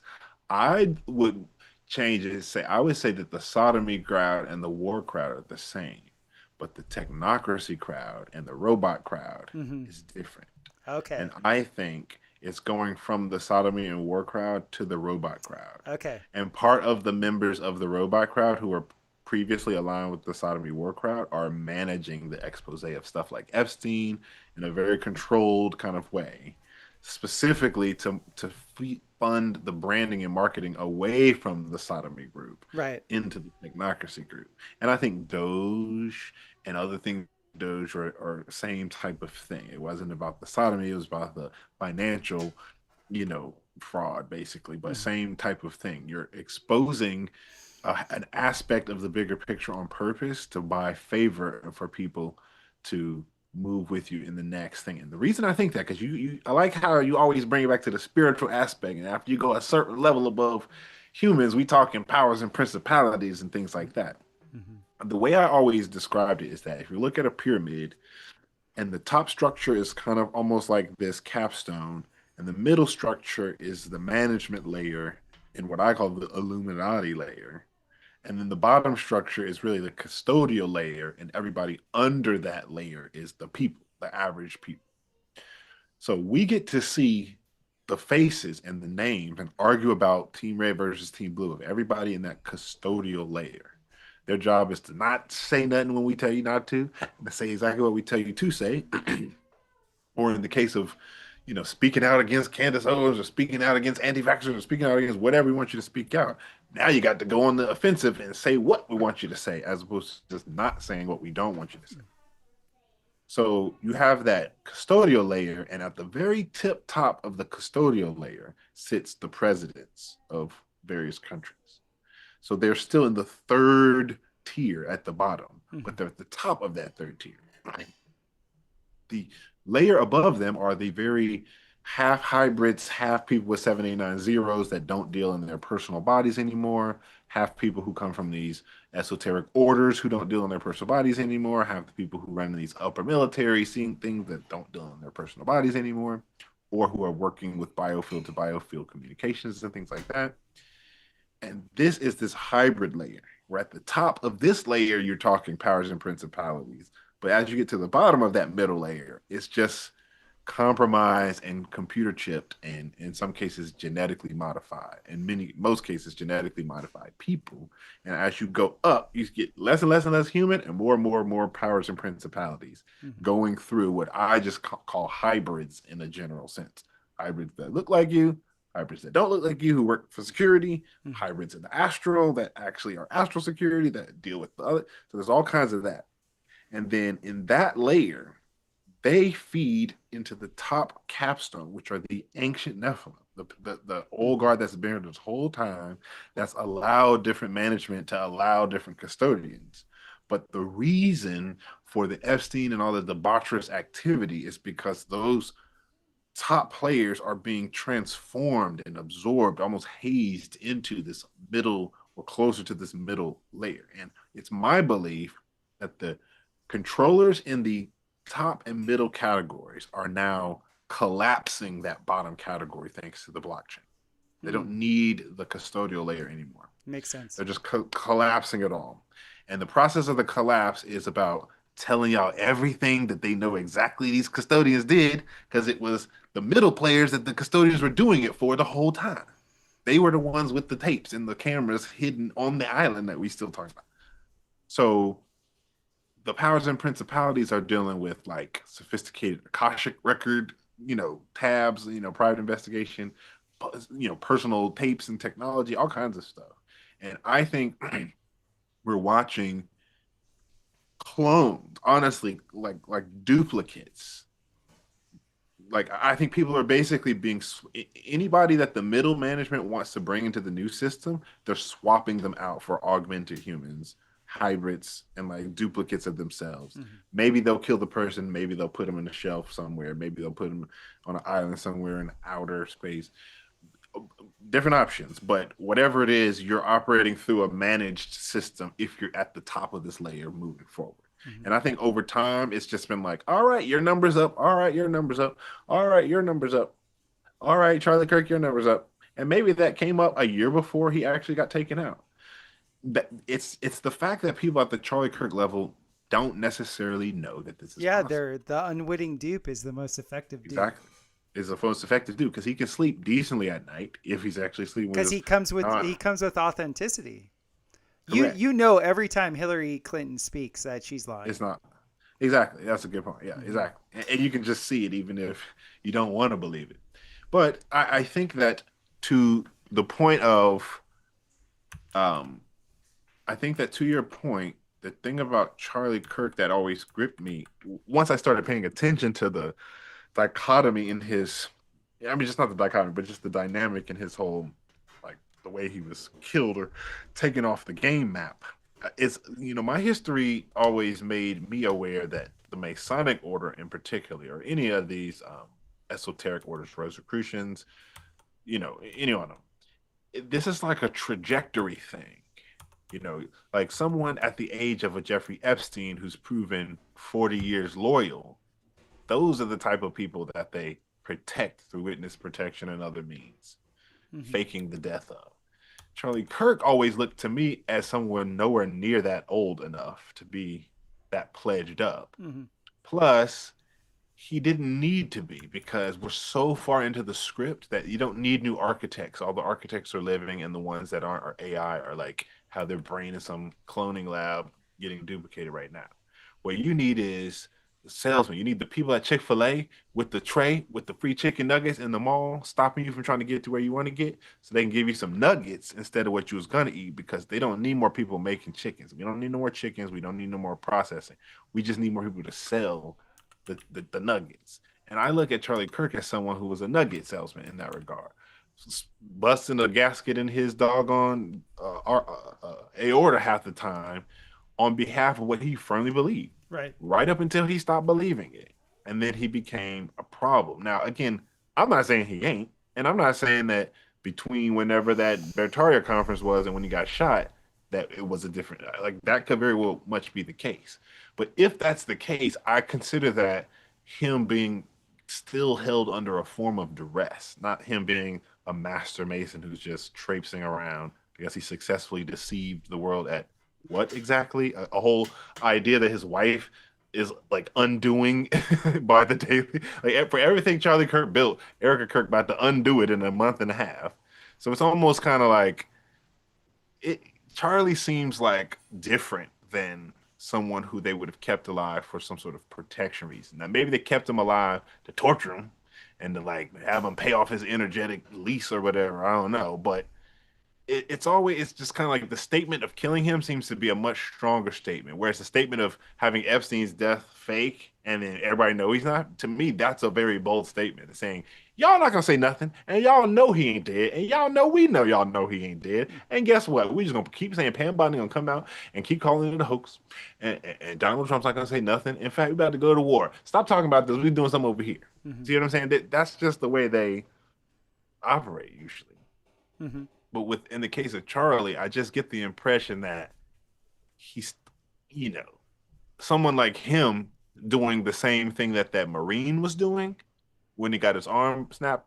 Yeah, you seen the video that's been going viral? No. So there's a Marine, this happened maybe yesterday or the day before, who is testifying in some court hearing, not a court hearing, but some sort of like city council or open meeting about how he doesn't think we should be fighting wars on behalf of Israel. And he gets escorted quite violently out of the setting, and he's a Marine, like in full decked out outfit, simplified to the max. And they straight up bring this guy as three dudes dragging him out. He's trying to yell, and his the way that the courtroom doors are built, basically his arm gets caught in between the door, and they're pulling this dude, and you hear and see his arm just snap right. Ah. You hear the snap, you see the snap. And it's like I'm surprised it didn't scream. He was already adrenaline up from just yelling and being dragged out. Mm-hmm. But they snapped this dude's arm like right there. And you kind of get I mean, the whole internet's been going viral because everybody agrees with the dude, and he's a decorated veteran Marine, and like this is how y'all treat him type thing. And it's like I see stuff like that, and I'm like, we don't get there overnight, y'all. We're here because of a bigger systemic problem Right. going on. And I just think like I just feel so like I have a lot of empathy for people who get their emotions caught up in this mix, who just don't know, Mm-hmm. they don't know what they don't know. But yeah, man, Charlie Kirk, that whole situation opened my eyes to the relative short bus that most of our country's thought process remain. Bus about a minute long, but it's given me like again, I didn't like Charlie Kirk. I didn't hate him. I just was kind of like, ugh, politics. I can't stand when people haven't figured out yet that it's a whole bunch of hot air. So as I grew to kind of develop empathy around Charlie Kirk, I remember thinking, he died around age 31. I'm 41. And it was about age 31 that I started piecing together the hexagram Mm-hmm. incorporation and what they were really up to. And it caused me to do a big kind of like deep dive on Jesus and who was Jesus and the backstory of the whole Bible and the Torah and everything. And what I found is that there's a pretty big divergence between historical Israel and the modern State Department of Israel. And, it's kind of too prickly for most people to get in the weeds of, but as I, just being interested in it, what I found really is that it made me have a decent amount of empathy for Jewish people, Mm-hmm. because I realized how their own identity has been hijacked. But then I realized just prior to that how my cultural identity had been hijacked. And apparently, this lady wrote this book about the grandparents that ain't really them grandparents, and these Cabbage Patch Kids, and these orphan trains. Apparently, people that look more like you and less like me have had their identity misrepresented or where they really come from. Mm. So I started to be like, oh, I get it. Everybody's lied to about where they come from. Exactly. The black folks, the white folks, the Mongols, the Native Americans, the Jews, everybody. It's not anti-Semitic to point it out. It's just anti-Semitic to keep saying that the people that aren't the problem are the problem. Mm-hmm. But the anti-Semitism is almost being like marketed. Like the way they're explaining it with so little clarity, it's like they're like promoting anti-Semitism, Yes. like by the oversimplification of things and the fact that people see injustice, they just don't know how to parse out who's who and what's what. And it doesn't help that most Jewish people don't even care or know much about their own heritage or know how to differentiate their family ancestry from the one that was given to them, just like everybody else was given to them. Mm-hmm. You know what I'm saying? So, yeah, like I think we'll get there as a country, but I think it will take a lot of breaking of the illusion. And I think that the transition, as far as I can tell, has been about carefully breaking the old illusion so that the new illusion can be accepted while you still think the people giving it to you care about you. Now this is where I want to end it. It's because I think this break from Lloyds of London is the sign. Like the pump was primed for a couple weeks with Obama coming out and talking about the UFO disclosure, and then Trump running his COINTELPRO saying, "Oh, he shouldn't talk about that." Oh, that's right. I remember that. I remember seeing Trump say that. Then Trump, the day that they actually launch the thing, he's like, okay, yeah, I've talked to my people about it, implying that it's a real thing. Yeah. And exactly. I think this whole switcheroo, because I'm totally on board with you, the technocrats, the tech bros, are getting rid of the sodomy bros. Yes. Or at least it appears that way. The way the tech bros the last gasp for the sodomy bros is those aliens that do the anal probes, man. Yeah. Their last gasp. They're going to do this. There's going to be because there's too many times I've been in medicine circles. I've been around way too many people that have a high to, I should say medium to high range income, that believe we're in space and that there's aliens and UFOs. The target, it's the village, bro. The target, exactly. You got it. You know exactly what I'm talking about. The target demographic is too ripe. They're not going to let that target demographic go. They put too much work in. They done seen too many cartoons. Hollywood for the last 75 years has been, exactly. Hey man, setting this one trick up. We've been priming this pump, and I think the sodomy bros are just like, man, we're gonna alien max. We're gonna do this. We got to do it now, before the techno bros take it. Like I really think that's what's, at least if I'm reading the tea leaves correctly, I think that's what's happening. I agree. So we can't let the techno bros take it, and we can't let the sodomy bros say we gotta take it back for ourselves. No techno sodomy. So everybody, we're gonna take this back at the Elementals gathering in the middle of Missouri, southern Missouri, Mountain Grove, Missouri, May 8th through the 10th. You can see my main man Chris Crutchfield there. He'll be up on the main stage. The side conversations that we're gonna have, by the way, like I get Emily, you, Eileen, Sabrina, Owen, like all of us, like sitting in a circle talking about all the. That's gonna be so cool, dude. I'm really looking forward to that. That's just gonna be like that's gonna change some shit. Like What do you think? I've been tuning into that, and I'm like, that's some energy, man. Because like where that festival is, like that's right on Tornado Alley, man. What do you think? Oh, go ahead. Sorry. There's just so much energy that runs through there. I just think that there's going to be something pretty significant. So, what do you think the weather's going to be like? May here is really mild. Like right now, it hit 70 degrees. I mean, it was overcast today and it's rainy, it's uncharacteristically warm. Next week, we have one day that's supposed to be like down to 35, but all the rest of the days, it's like 45 to like 70. That's pretty nice. Yeah. So how do do y'all get rainy season up there? Is that what it's called? We're in rainy season right now. Okay, got it. So we'll be done with rainy season before the elementals conference start. Yeah. Well, yeah, man, I'm like, I think that the mind meld of all the people you just mentioned will be pretty amazing. I've been looking forward to meeting Owen at some point. I was like, oh, I'm gonna have a really good convo with him when we do meet.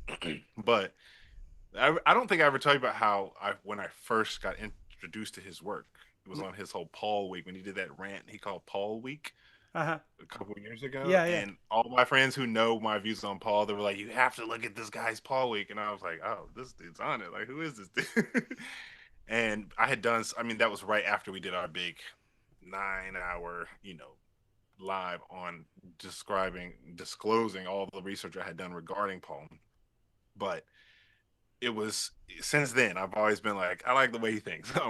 We'll put our heads together at some point and it'll be cool. But he might ask you for his 1991 dyno bike though. I hope he does. But I can't wait to tell him this story. So in LA, I was the victim of the opposite of what Owen experienced.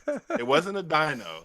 Dynamo. It was like a $3,000 BMC, it was like a $4,500. Humble brag. Humble brag. I'm only saying it was that expensive because I'm not. This is all humble brag. No, I got it like half off. It was like a giant bike. It was just a $3,000 BMC. That's a Swiss bike. Everybody, humble brag. It's a Swiss bike that costs twice that, but I got it for half price. But because my roommate at the time was like really into Topanga Canyon riding. Anyway, I got stolen out of my garage, like stolen right from some crackhead in Hollywood, not in Burbank. And it was like, I know what he feels like because it's like a sting that never goes away. It was like 12 years ago. So when I heard that song the first time, I died laughing because I went to university at Michigan State and my freshman class, you always bond with the class that you come in with recruiting. And my friend Travis Reese, he's no longer with us anymore. But Travis Reese, he literally ran a bike stealing circuit. And he would call his boys up from Detroit. And dude, they would steal 20 bikes a night. They were no joke. They were spraying gone in 60 seconds. They were spraying the Freon, cracking. They had the van and everything. And Travis is like, don't park your bike here. Bring it into your room. And so I literally knew, Jump off. I told him, I go, it's not that nigga stole my bike. I was like, that's my nigga stole my bike. Exactly. It's a different category.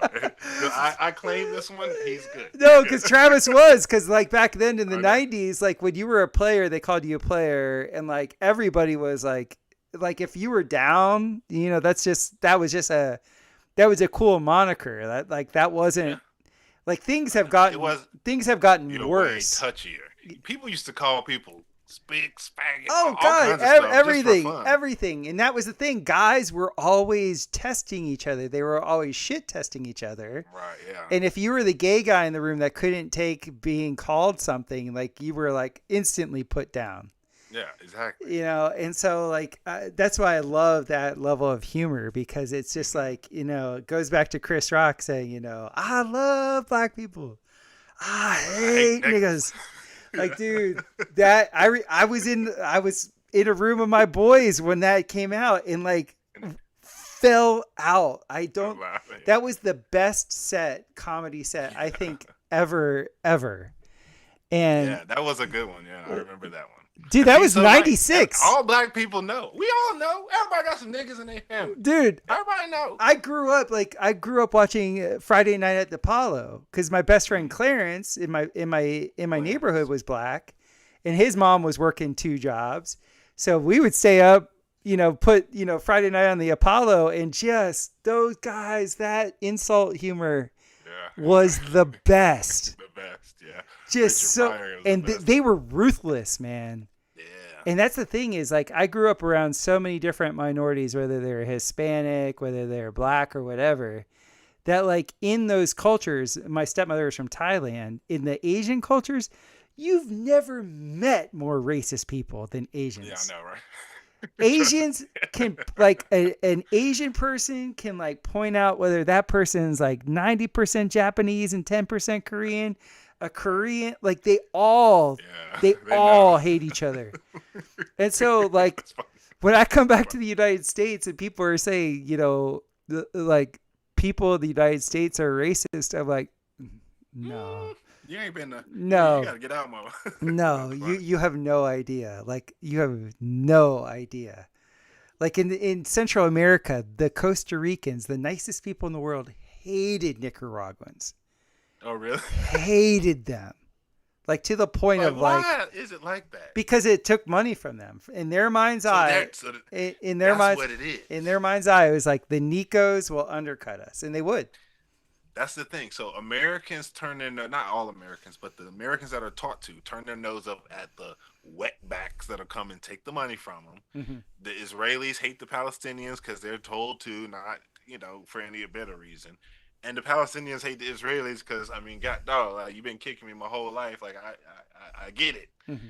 But it's kind of like, I think you might have just spoke to the real reason why people hate people. It's because of they perceive a sense of danger about their future or their stuff or their land. That's exactly Other than that, that's not really a reason to hate nobody. No, it literally comes down to like, oh, they're going to take my shit. Or they did take my shit at one time. Right. There's hate within, but like I tell people all the time, I grew up black inside of a black culture, and if my pants were too not baggy enough, that I got hated on. If I talked too articulate, if I knew how to spell, my penmanship was a little too neat, I got hated on. Right. If I wasn't listening to the latest hip hop records at the time, I got hated on. Right. So there's like colorist. Oh, you a high yellow, light skinned nigga. You think you one of them highfalutin, high society motherfuckers. It's like, no, I don't actually. I just had a mom that made me spell things and like didn't pump me full of How dare you? So you had a mom. How dare you? I know, right? Exactly. You see what I'm saying? It's not fair. Well, guys, this is part of the conversations that you'll get as our little sidebars at the Elementals gathering. Yeah. Please join us. It's going to be a good time. Go to elementalsgathering.com.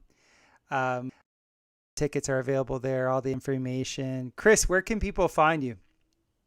I'm on Instagram at 67podcast. I'm on in fact, Instagram, Rumble, obviously all of them is just the number 6, the number 7, and then podcast. Now but YouTube, go ahead. My friend Alex, he's also known as Donut. He has something against you 6'7s, man. I'm gonna. A lot of people have got on me since this recent trend, and they're like, "You have a satanic profile picture." I'm like, okay, that trend just started. If they said 8, 9, it would be 8, 9 would be the two numbers. I had this profile and everything. My height, I've been 6'7" since I was 18 years old in You've been college, or satanic 19 years since old in you're college. 18 years old. I'm You've just said like it. over. You just said it. You just admitted it. See, that's how you clip. You just clip it together, and then before you know it, it's not AI. It's clipped. But yeah, no, I've had that nickname. Everybody called me 6'7". Just growing up, I was, Owens got me beat, but most other people don't. Mhm. And I just there's that tall tour. Maybe you're familiar. There's a guy named Tyler Bergantino who goes around the whole country on the tall tour, and he's got like the tallest people in every city. And enough people tag me about this, and then I go to the one when they stopped in my city in Charlotte, and it was about 1,000 people out there, and a lot of them were taller than me. But I've been this anomalously tall person for most of my life, and ever since some random song came out that then some marketing department pushed, Chris and just admitted he's Nephilim. Nephilim. He's part of a Nephilim alert. Nephilim clan.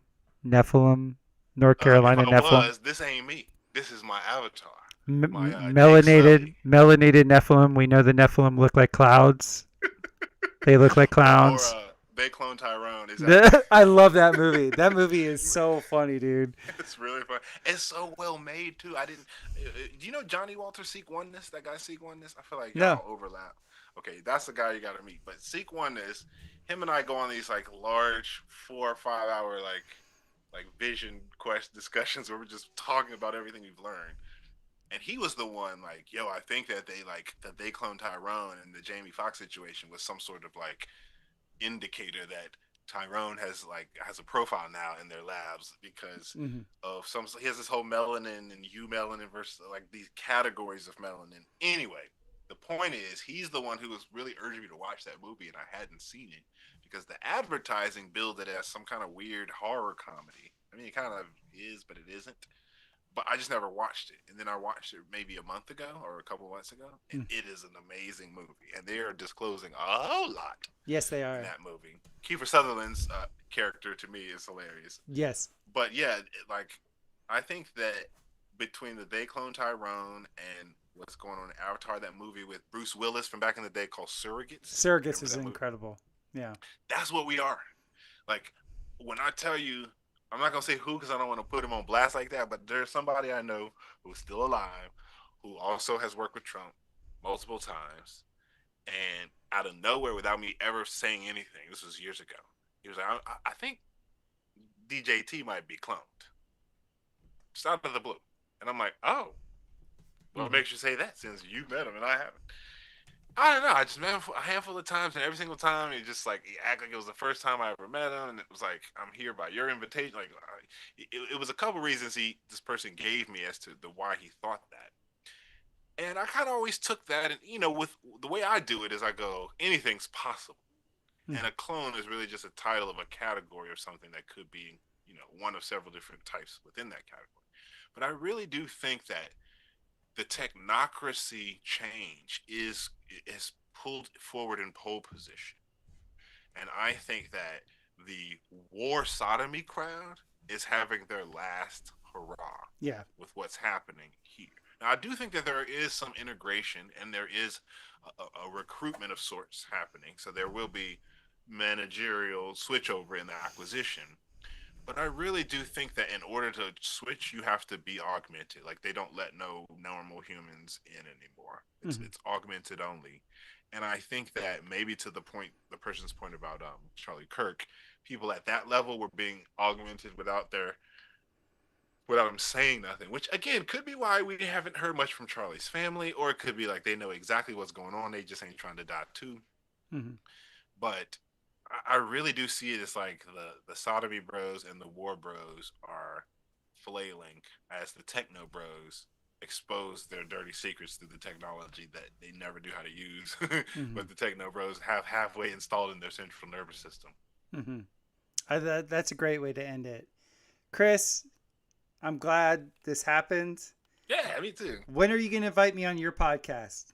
I'm gonna invite you on soon because what I'm going to do is I'm, I got some thoughts on that. I do because I want to do. There's some things in the elements that I want to pick your brain on, and the concept of supra-Adobe structures as it relates to both audio acoustic sound environments as well as like electromagnetic sound environments. So, Oh, now you're getting into my wheelhouse of material I know. science. Oh, I know. Let's go. You mean fluid dynamics? Yes. Because it's all motion, baby. It's all a wave. There is no It's particle. no. There's no such thing as material. It's all just concentrations of standing waves and scalar technologies. There you go. Pounded very hard into bags. Exactly. Rammed into the earth. It's awesome, Chris. So thank you so much, my friend. I am